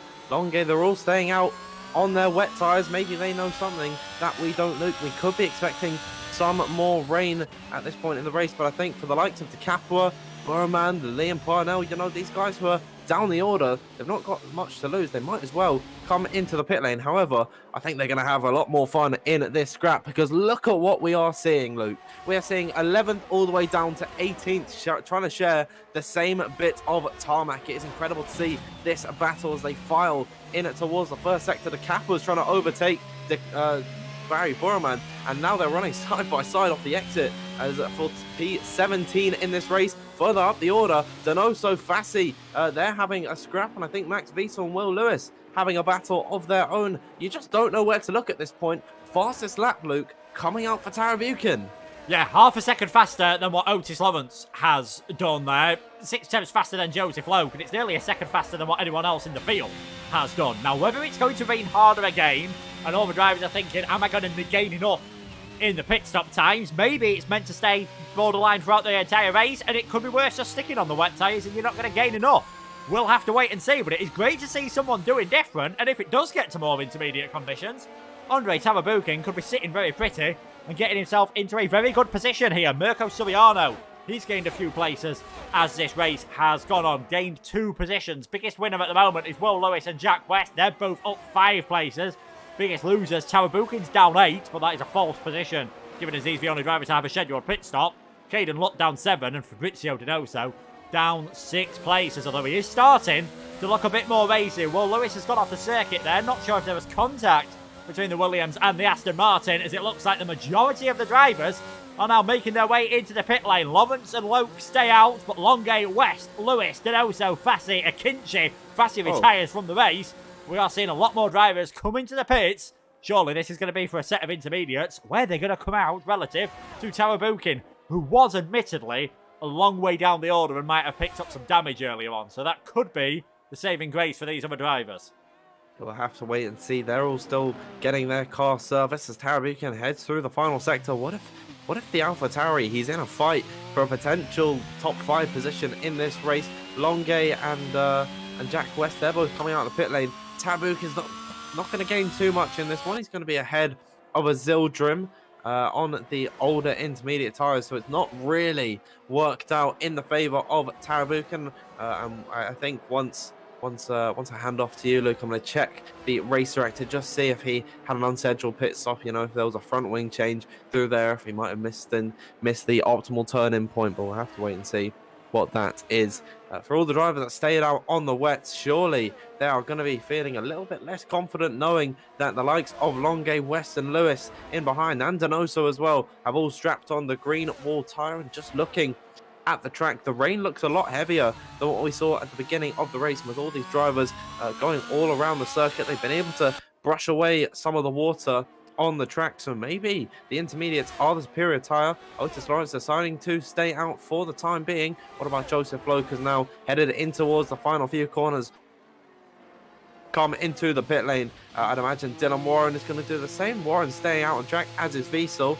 Oggiano is giving the next one up behind, but Joseph Loke seems to be the only one, Luke, to come to the pits. Yeah, it seems pretty borderline at the moment. Longe's not really gained or lost anything at all on this lap. Liam Parnell also coming into the pit lane. Different parts of the track are looking a lot wetter. Coming through the final sector, and just go turns number 13 and 14. Didn't look like it was raining too much there. Even as you're heading through turn number 15, there's not loads of standing water on the track. There is arguably a slightly drier line out there, which might give an advantage to those on the intermediate tyres. But you can see Loke's come out onto the circuit. He is still pretty comfortably ahead of Nico Longe, so not really anything lost from staying out that one extra lap. We'll see now, once Longe's done a full lap on the intermediate tyres, what he is like. Maybe the rain is coming down heavier again, and maybe Otis Lawrence has played an absolute blinder on the strategy. Lap number 9 of the race, 11 seconds ahead of everyone else. must be in heaven at the moment, but the skies and the heavens could have different plans for the young Brits here. Yeah, absolutely. I think history, though, Luke, is repeating itself like a ripple. I mean, former Xbox champion coming onto the PC, beginning to dominate. It's giving me signs of Thomas Ronha at the moment. Of course, we saw that last week in Portimao, where he was able to ahead of anyone else. But looking to do much the same as now he heads in towards the final sector. I'd imagine he is finally going to come into the pit lane for a set of the intermediates. He probably just wanted to use the buffer zone that he in this Grand Prix to get those little few laps left on the wets, and then he'll have fresher intermediates towards the end of the Grand Prix. We'll have to wait and see how it works out for him. Dylan Warren and Max Wiesel going to be following through. I'd imagine Oggiano, Pookie, Soriano, and the rest of the intermediate runner, or the wet runner, sorry, will be doing the same as Joseph Loke. We'll watch for him. He is coming out of the final corner now. We'll see where he is in comparison to Otis Lawrence, who is already exiting the pit lane, and he's going to be way, way ahead of the AlphaTauri. Yeah, they've not gained anything, but they've not lost anything by going for that strategy at the moment. You can see Longe has set the fastest lap of the race. A reminder of the point system here in WOR, almost identical for Formula 1 as they use in the real Formula 1. The only difference is no fastest lap point for any drivers whatsoever, as Lawrence and Boromund getting very close together here. Now, this is the problem for Otis Lawrence. He's come out in a bit of traffic, and Barry Boromund, those wet tyres still proving to be pretty handy at the moment. And there we go, Barry Boromund gets back ahead of Otis Lawrence. We'll see whether the young man can make a move down the Mistral straight down towards that chicane at turn number 8. He's got the inside line. What is the braking going to be like on those intermediates on that inside line? Yeah, he's got enough grip on those tyres. Lawrence stays ahead for now, but will have definitely lost more time there than he would have liked to. I think now for these drivers that have stayed out on the wet tyres, do you just stick right now? Intermediates are quicker. Are they quicker enough that you're going to lose that much of an advantage in the next 17, 18 laps?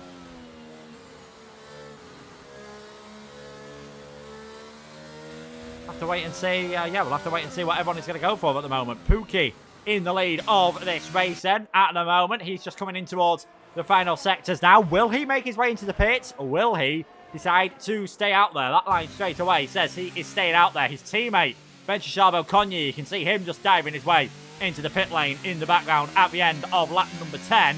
It is going to be Istvan Pookie leading from Mirko Soriano from Otis Lawrence. The lead car on the intermediate tyres had an 11-second lead at one point during the pit stop period. He is currently about 4-5 seconds over his nearest main intermediate rival, and that is Joseph Loke, who just sets the fastest lap of the race. Loke has dropped Longe, who has dropped West, who has dropped Lewis. Donoso in 10th place. He's got his teammate and Dylan Warren right over the back of him as Sabo Konyi plummets down the field now. What that pit stop period has done, you saw the crazy battling earlier on with Oggiano, with Pookie, with a few of the others. What that pit stop period does seem to have done, have calmed things down just a tiny little bit, and it's made things a bit more normal in this race. One battle that hasn't calmed down, though, is Boromund De Capua, as Caden Lutz retires from the session in the pit lane. De Capua making up his own circuit there. He has already got a penalty. Donoso, he becomes another driver to pick up a penalty. Yeah, Donoso not having things his own way at the moment, and neither is Barry Boromund. Yeah, Barry Boromund stuck behind Alessio De Capua at the moment. He was not yet come into the pit lane for a set of the intermediates, and it was going to be a difficult challenge doing this last to first in France, even in the dry. And the wet is just a whole other challenge. It's really not gone according to plan. He's going to hope for a potential safety car, but around a circuit where it's very difficult to touch the walls, I don't think we're actually going to see one in this Grand Prix. So Barry Boromund, he might just have to slog home for a lowly position outside the point. However, we've still got plenty of race left to go here. Still plenty of opportunities for action to kick off. It seems like, Luke, everyone's beginning to settle into their own rhythm. They're beginning to spread out a little bit from what we've seen after the pit stop phase. However, Joseph Loke, he is closing to the rear of De Capua and Boromund, and he's going to be hoping in the next lap or so that the pair of these guys come into the pits so as to not hold him up in his chase on the back of Otis Lawrence, who at the moment, Luke, advantage, he's cool, calm and collected, running away with this race at the moment. I mean, if you're going to be in your position to win a first race on the PC platform in the top tier, you're probably going to want a dry race at least. But, you know, Otis, apart from that, he's going pretty much exactly as he would have wanted. The intermediate tyres are the best ones to be on at the moment. I think there's no argument about that. He's 4.8 seconds ahead of his nearest intermediate rival, which is Joseph Loke. He's got 2 cars in between the 2 of them. And because Lawrence waited a tiny bit longer, might not have to worry about tyres getting anywhere near puncture territory at the end of this race. He's just got to keep it clean.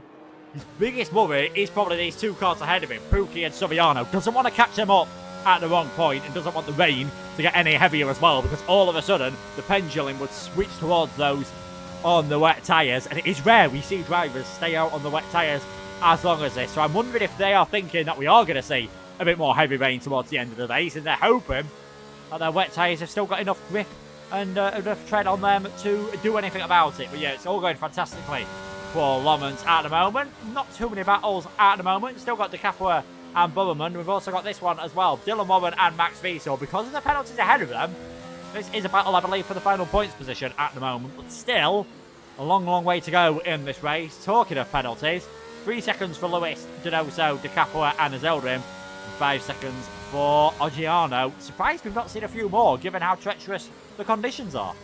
Yeah, overall, I think the drivers have been very good at keeping it on the circuit, but if battles begin to form, which it seems like it is brewing at the moment, we'll have to wait and see. And look at that, the 2 Ferraris now coming together on the same bit of tarmac. Surely Barry Burman is going to play the team game, and I know that these 2 very good friends, Nicholas Longay on the quicker tyres at the moment, and he needs to overtake his main rival in this race, which is Joseph Loke, fighting it out for provisionally. If we see these wet runners come into the pits at some point, this is the provisional second position in the Grand Prix. So yeah, it's going to be healthy dosage of points for either driver finishes in that P2 spot. And now they head down the Mistral Straight. Seems like Joseph Loke not really close to the rear of Barry Burman. If he gets a good run through the final, through the exit of the chicane, he could possibly try and make a move in towards turn number 10. But all of these guys seemingly concertinaing up together. It's a little bit worrisome. They head now down this short straight in towards the what normally is a flat out right-hander. You have to lift ever so slightly in towards this part of the track. And Luke, for the time being, it doesn't seem like they're going to be fighting.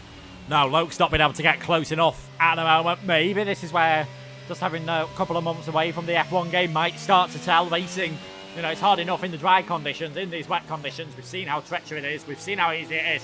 Just put a foot wrong, skip over the corner, and get yourself either a track limit warning or a full-on penalty in Will Lewis's case.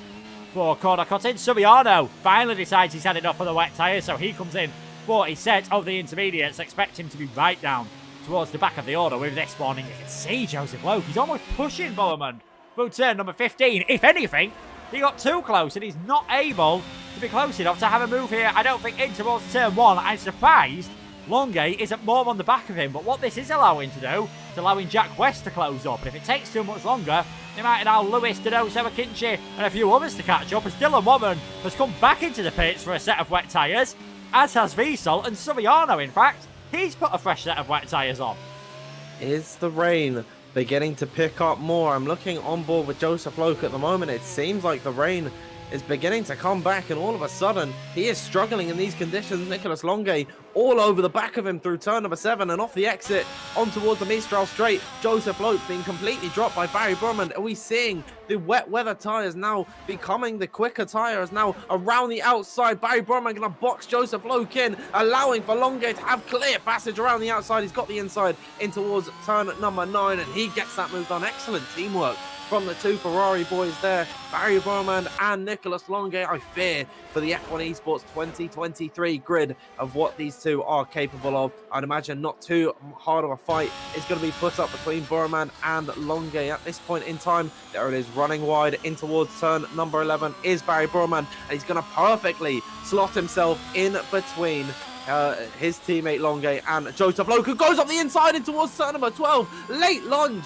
from Joseph Loke there, and somehow they've come away unscathed. It looked like they were going 3 wide into that part of the circuit. Nicholas Onge, he's going to stay ahead of Joseph Loke, but Barry Burman's defense was futile. He's going to go back up the inside and try and make the move on Loke. He's got the outside line now for the next corner, and Jack West is trying to filter his way into this fight as they hit now lap number 15 of 27 in this race. Joseph Loke going to stay ahead of Barry Burman, who's really getting the elbows out on his wet tyres. Yeah, he's been involved in all sorts of action throughout this race, costing himself time there. Like you said, it was fantastic teamwork between Bummerman and Longay, and it certainly gave Longay a little bit of a gap.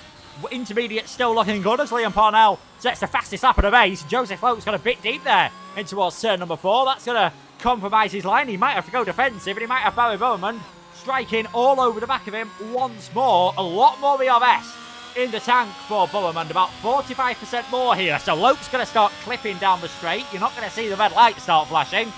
Got a good exit out of turn number 6 and 7 though, which is probably going to provide crucial and just mean that he will stay ahead of Barry Bummerman. But yeah, it's so close at the moment. You can't really call what are the best tyres to be on. I mean, this Van Pookie, he's keeping the gap to Otis Lawrence in and around that 1 second at the moment, despite having 9 lap older tyres. So I think the fresh wets might be the best tyres to be on. It is whether you're going to gain enough time in the remaining 12 and a bit laps to make another pit stop worth it. Absolutely. I'm going to watch the gap between Soriano and Zabaconyi very closely over these next few laps, but I'm going to struggle to do that given how close this race is at the moment. And Luke, before we got into this race today, we were kind of loathing it, like, oh, it's going to be France. And then when we heard it was going to be wet, you know, we didn't think icing. But this race, Luke, has been absolutely jam-packed, and it has been so incredible to watch. And there's still more battling going on. Will Lewis all over the back of Jack West, headed in towards turn number 15. Alessio Di Capo is coming into the pit lane. He's going to be strapping on, I'd imagine, an intermediate set of tyres, thinking that the wets are over and roundabout even between the wets and the inters, because Soriano's not gained, he's not lost to Zabaconyi. We'll have to wait and see in the next few laps where these guys begin to filter out in the Grand Prix, and there's just a load of question marks at the moment. Yeah, and this is brilliant, because I think, you know, if you ask the in-game engineer, they're going to say intermediates and wets are looking pretty similar. I think if you get any engineer who's watching this race, they're going to go, yeah, I'm not quite sure which tyres are the best ones at the moment. I mean, Soriano's gaining on this Van Pookie, but he's got 13 lap older, fresher tyres. He's not really gaining too much on Zabaconyi. So yeah, the tyres are looking very similar at the moment. The wets might wear a bit better if it gets slightly heavier. I'm certain that the wets are going to be the best tyre. If it gets slightly lighter, I'm certain that the intermediates are going to be the best tyre. You can't call it, and this is the great thing about changeable conditions. If it's full wet all the way through, yes, it can be a bit dull, but when it's changeable, you've got different drivers still doing different things, and it's absolutely fantastic. I mean, after qualifying, who'd have said Istvan Pookie would be leading the race with 11.5 laps to go? Absolutely. I mean, it looks so dead even in this race between the tyres. Just which way is the scale going to tip as Will Lewis gets ahead of Jack West? This is the battle between the intermediate runners at this point, as Jack West, he's on the inside of Will Lewis, headed through to turn number 12. They're close to the rear of Barry Burman, Istvan Pookie and Otis Lawrence. No, that Pookie coming into the pit lane. I believe the intermediates now beginning to become the quicker tyre, as Otis Lawrence, he retakes the lead of this Grand Prix. Longay is going to be in P2, Joseph Loke in third, Jack West and Will Lewis continuing their fight through here. Will Lewis on track is going to be ahead, of course, with a time penalty to his name. He will drop behind Jack West, and I think that's why West has decided to give this one up. Fair play to Barry Burman in this race, Luke. He's gone 16 laps on these wet tyres. He's beginning to get dropped by Joseph Loke at the moment, but he's doing a sublime job of keeping Will Lewis and Jack West behind. Yeah, I think you've just got to keep this up now at the moment. I mean, Pookie's coming to the pits there. He's dropped down towards 15th. I'd just be staying out there. I mean, Dylan Warren's done the fastest lap of the race on a set of the wet tyres. If Bomberman can no-stop this race, he's got no penalties. There's a big gap between Donoso and Tarabukin. He's not in the worst position, but the drier it gets, the harder it's going to be for him, as Donoso picks up another time penalty at the moment, and there goes Will Lewis flying past the Iranian in the Ferrari. It's 3 seconds of penalties now for Logan Lewis. 3 seconds for De Capo and Wiesel further down the field. 5 seconds for Giano after speeding in the pit lane. And 6 for Donoso and Azeldrim, and that could prove to be very costly for both of them, even with that big gap. Donoso currently would drop a couple of positions behind Tarabukin and Akinci. I think what is clear is fresh tyres are the one to be on, but it is such a long pit lane, 26, 27 seconds around here, such a slow pit lane as well. At this point, it's probably not worth it unless there's a safety car, which we've already said, given how big the runoff area is. You're unlikely to see any safety car whatsoever as Jack West looks very close to the back of Barry Bowerman. Can't get anything done at the moment. And I'm intrigued by this sort of switch in pace. I mean, earlier on, Longe, he had a fantastic start to the race. Got caught up by Lawrence, who dropped him quickly. Loke caught him up and dropped him quickly. All of a sudden, Nicholas Longe looking very good at the moment. He's sort of in his own race now. 2.5 seconds ahead of Loke. 6.3 seconds behind Otis Lawrence. He's just got to be hoping that Otis starts to feel the pressure and maybe starts to pick up a time penalty. Then, it could be game on.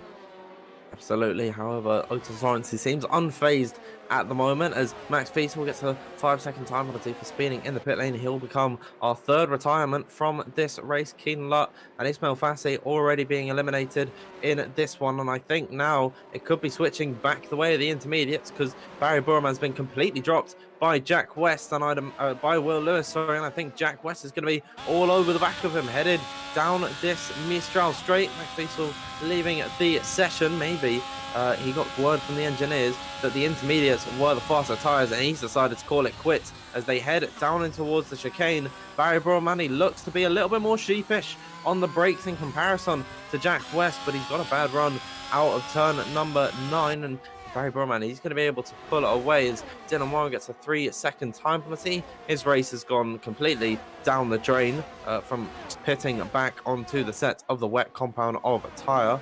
So, yeah, it was a gamble that just didn't work, and he was inside that top 10. It really has not gone his way. Very unfortunate to see for Dylan Warren.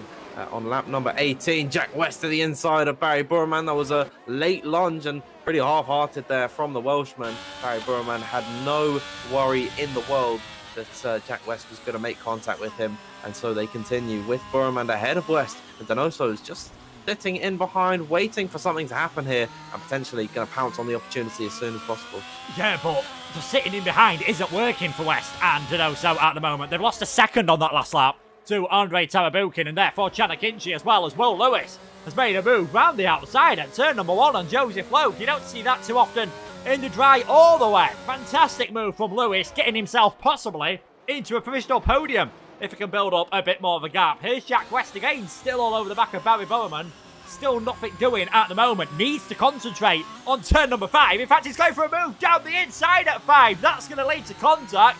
That's going to lead to a very annoyed Ferrari driver, and this could lead to Fabrizio Donoso getting involved in this as well. Still, Barry Bowerman is managing to hang on for now, and Donoso is going to have such a good run. Barry's got no idea which way to go. They're 3 wide down the Mistral straight. Donoso up into 5th place. Bowerman and West still fighting hard behind.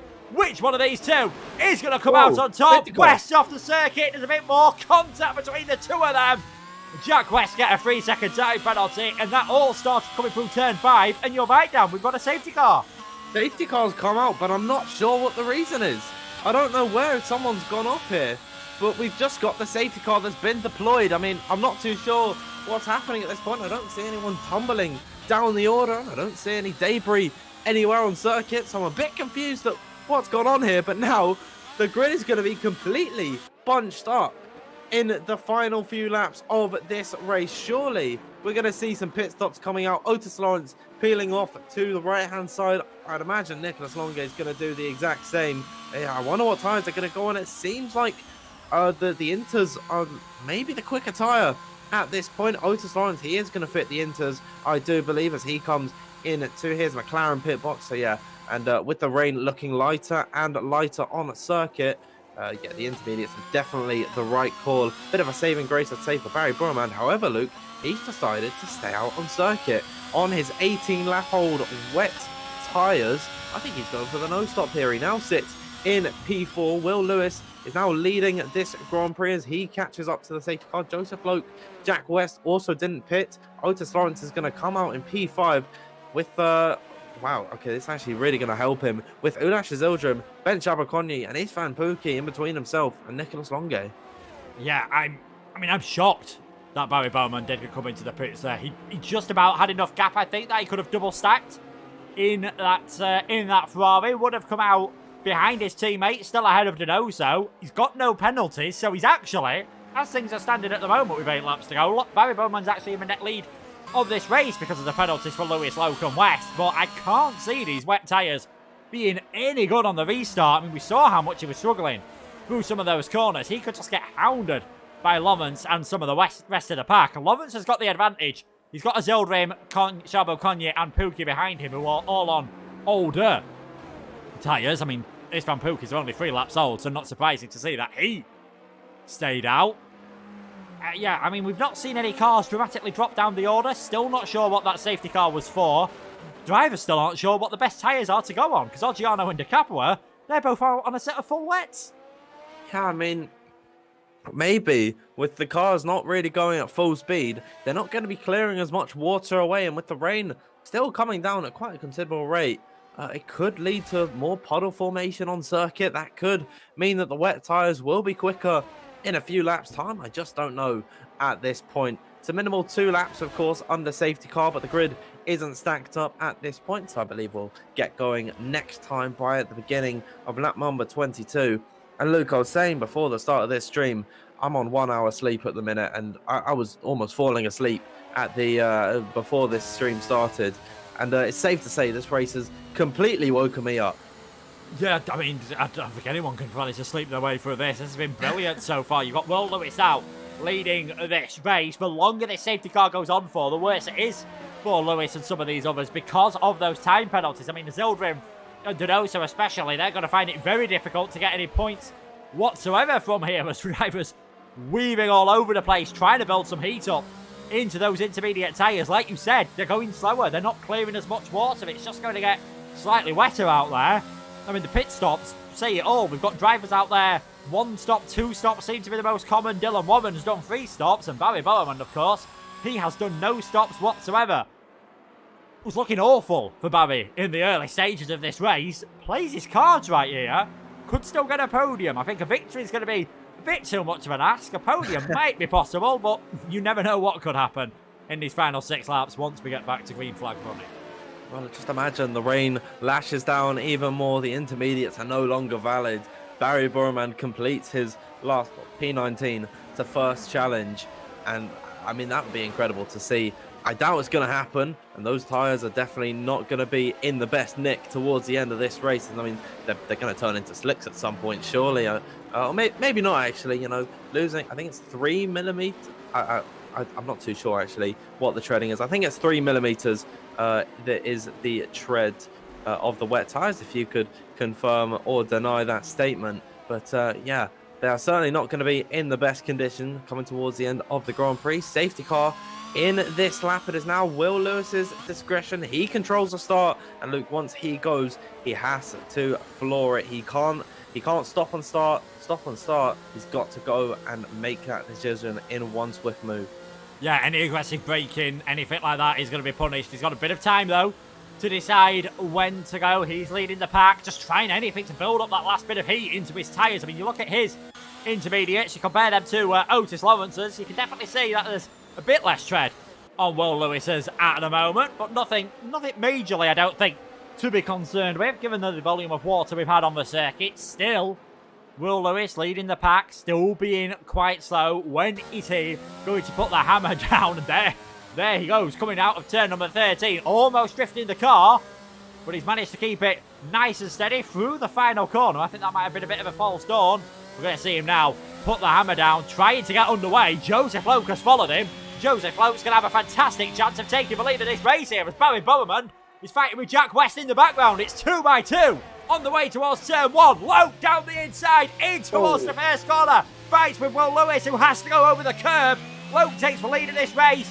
West just getting dropped by Barry Bowerman, who's going to be all over the back of Will Lewis here. They're fighting still. Down the inside goes the Iranian, way too late on the brakes, and gets himself a 3-second time penalty.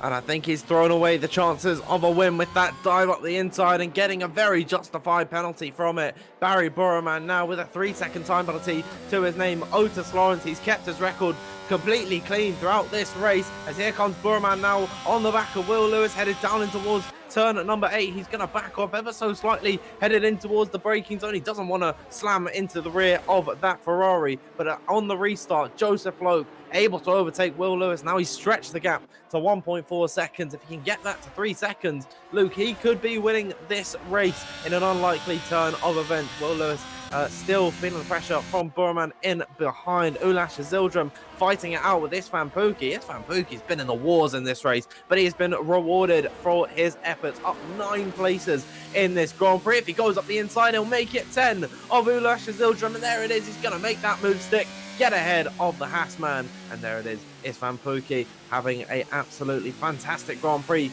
Well done to Will Lewis as well, up 10 places. But Luke, the biggest mover in this Grand Prix, Barry Burman, up 16 spots in this Grand Prix. I mean, don't write out Isfan Pookie for something magical in this race. Dives down the inside of Jack West. That should be good enough to get him up in towards 5th place. Pookie's effectively got fresh tyres as well. He's only a couple of laps older than Otis Lawrence, as Andy's got no penalties. Andy's the next car on the back of Lawrence, so we're going to have to watch out for the Hungarian man. Joseph Loke's nearly built up that penalty advantage over Otis Lawrence, who just doesn't seem to get close enough to Barry Burman. They're all getting stuck behind Barry at the moment.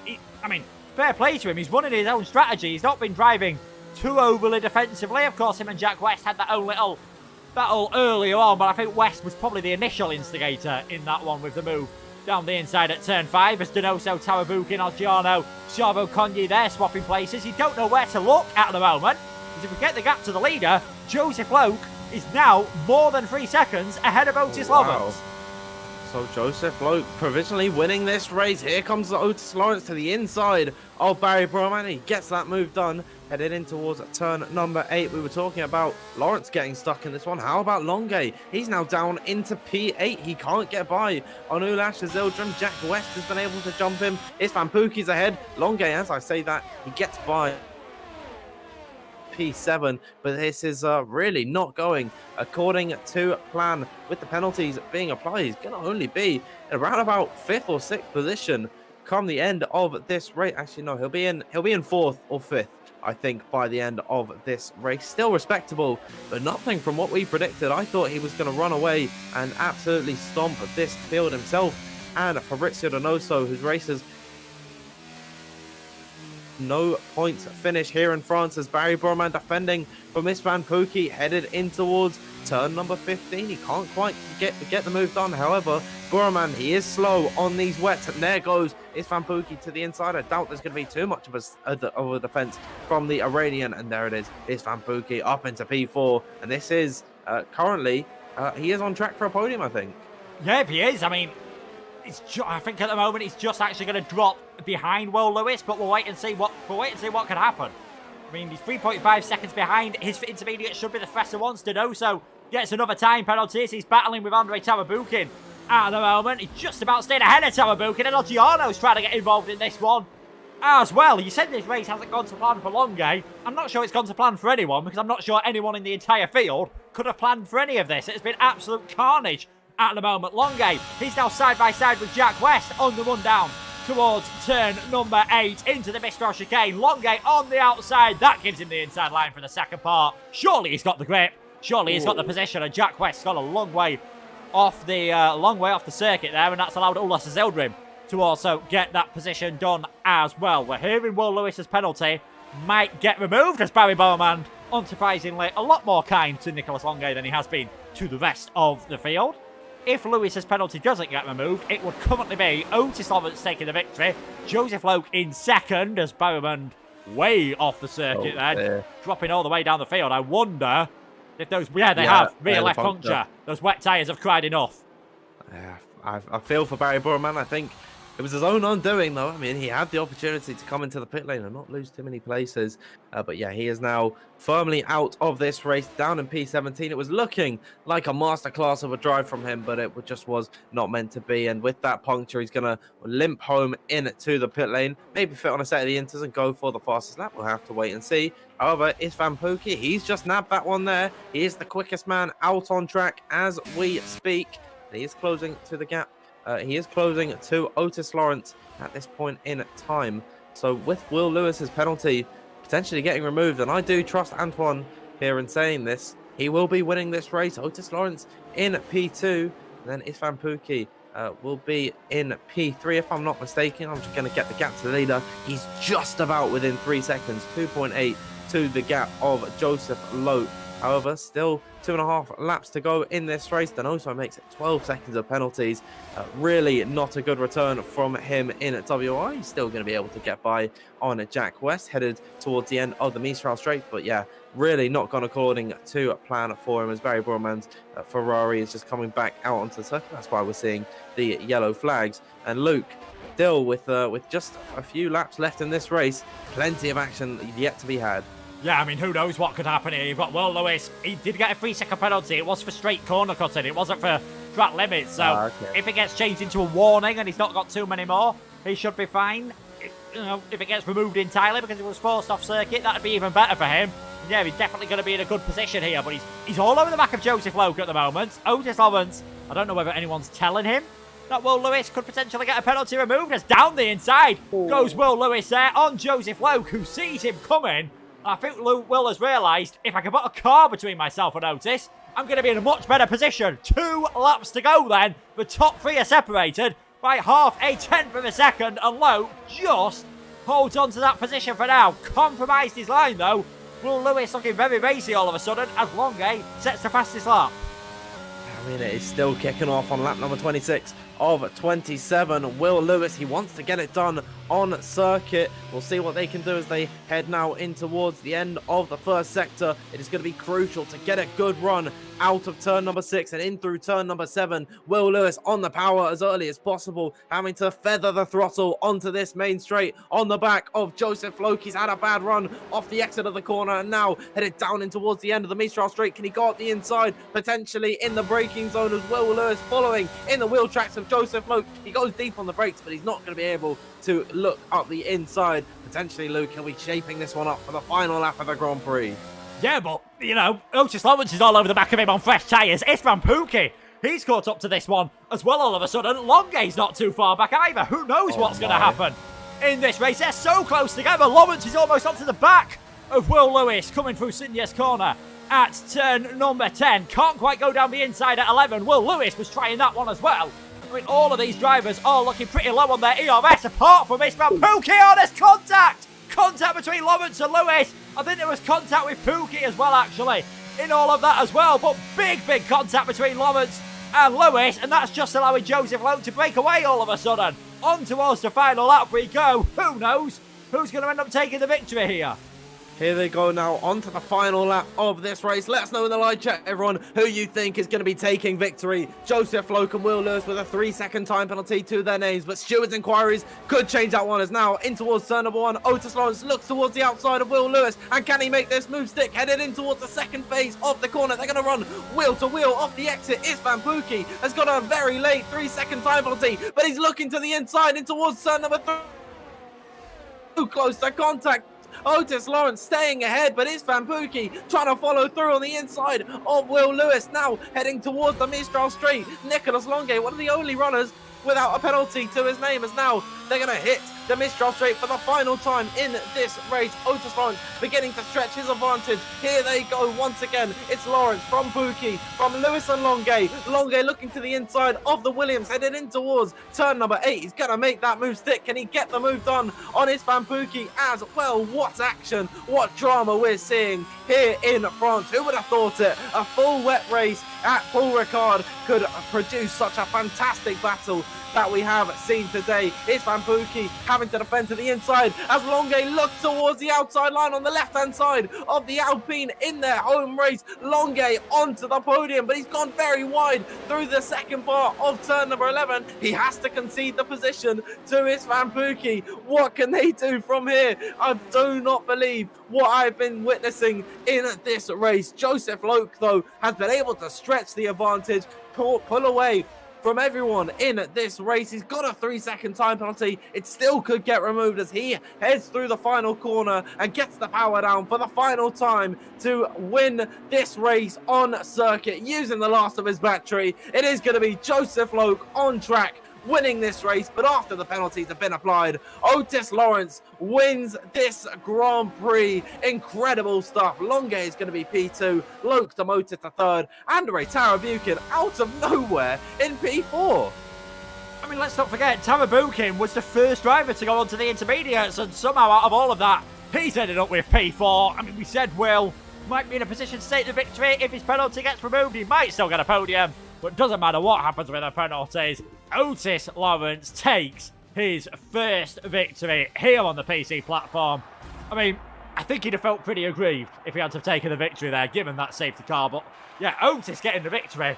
I'm not quite sure what happened. It looked like there was a tiny bit of contact between Pookie and Lawrence, and whether that helped send Lawrence into Will Lewis, I'm not sure, but yeah, we know Lawrence isn't going to get any penalties removed. We'll have to wait and see if Lewis sends that to the stewards, because he might get any penalties added, but still, an absolutely incredible race, Dan. I mean, my throat is hurting after this one. I had to go in the middle of the race to go and get some water, and I've almost depleted my second supply. So these drivers, they're really making us work for it, Luke, but fantastic entertainment throughout the entirety. Incredible stuff from Otis Lawrence there to take the win. He looked to be one of the most dominant drivers throughout the entirety of the race. Of course, penalties still can be removed, so these are only provisional results, but we will read them out as follows. Otis Lawrence taking victory at Paul Ricard, his first win on the PC platform, and Luke, he'll be very pleased with that one.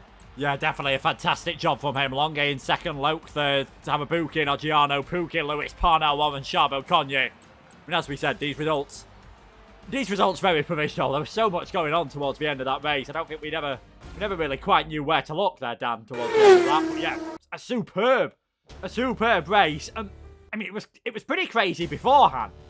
Then we had the random safety car.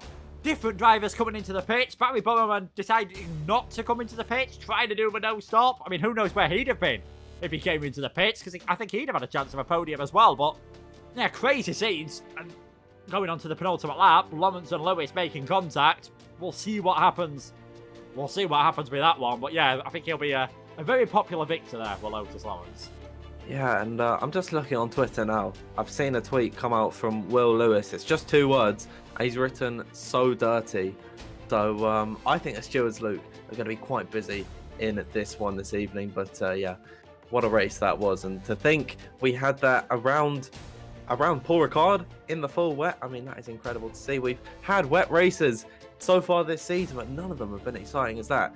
And I would put that, Luke, as probably so far race of the season. I mean, yeah, it was incredible. It had everything. It had that, as we said, the mixture of strategies when you don't quite know what the best tyres are. It looked like the intermediates were definitely going to be the best. Then it sort of swayed towards the wet tyres. I think it was Dylan Warren went for another set of wets, set the fastest lap of the race all of a sudden.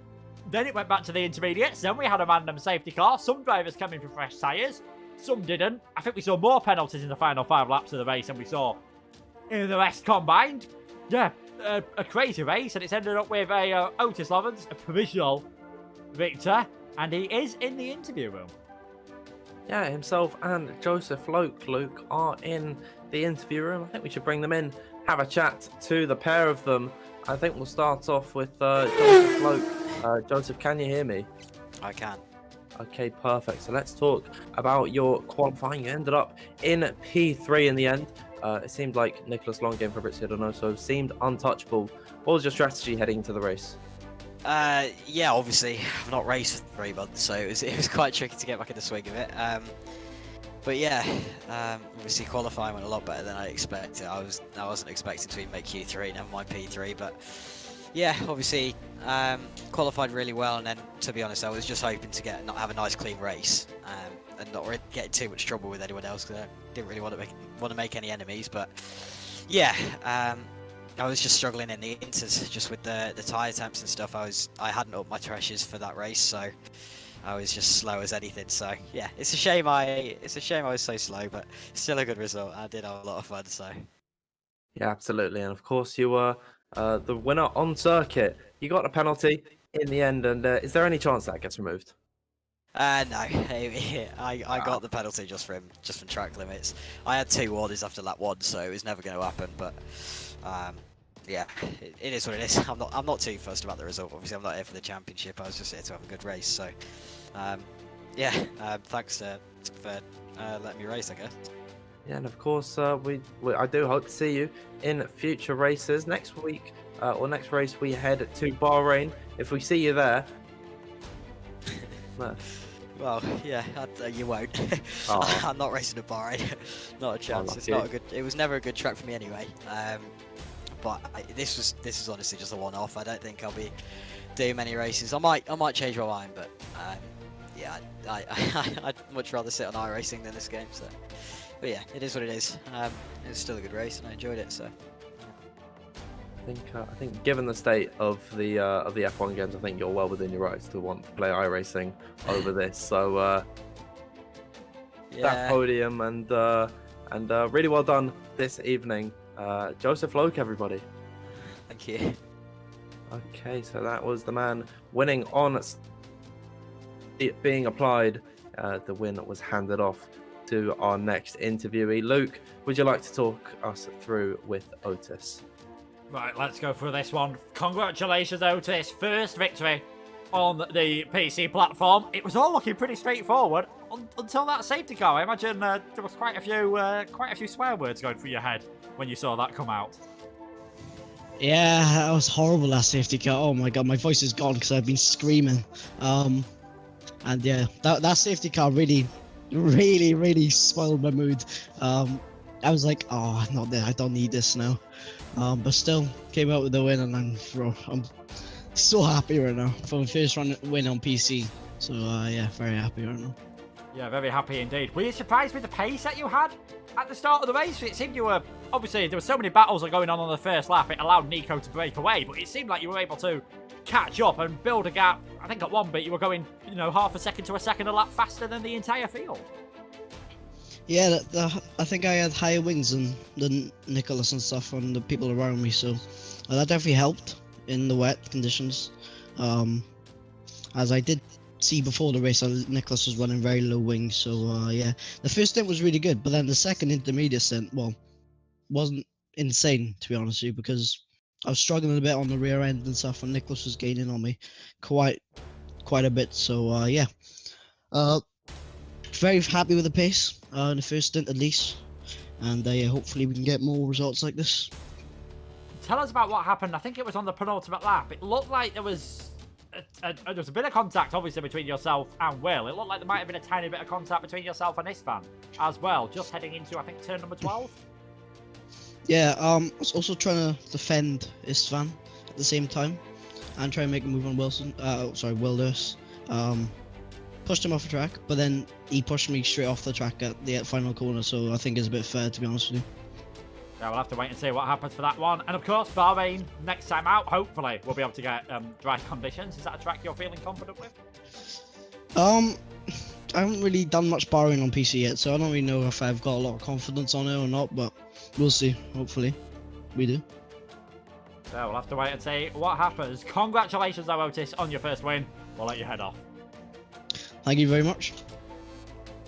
Doesn't look like we are going to get Nico at the moment, Dan. I mean, yeah, Otis, I think, said it all there. It was all looking so good for him, and it confirmed what we thought. That Longue, and I'm guessing Donoso as well, had gone for a bit more of a dry weather setup, and just in the full wet conditions, just couldn't cope.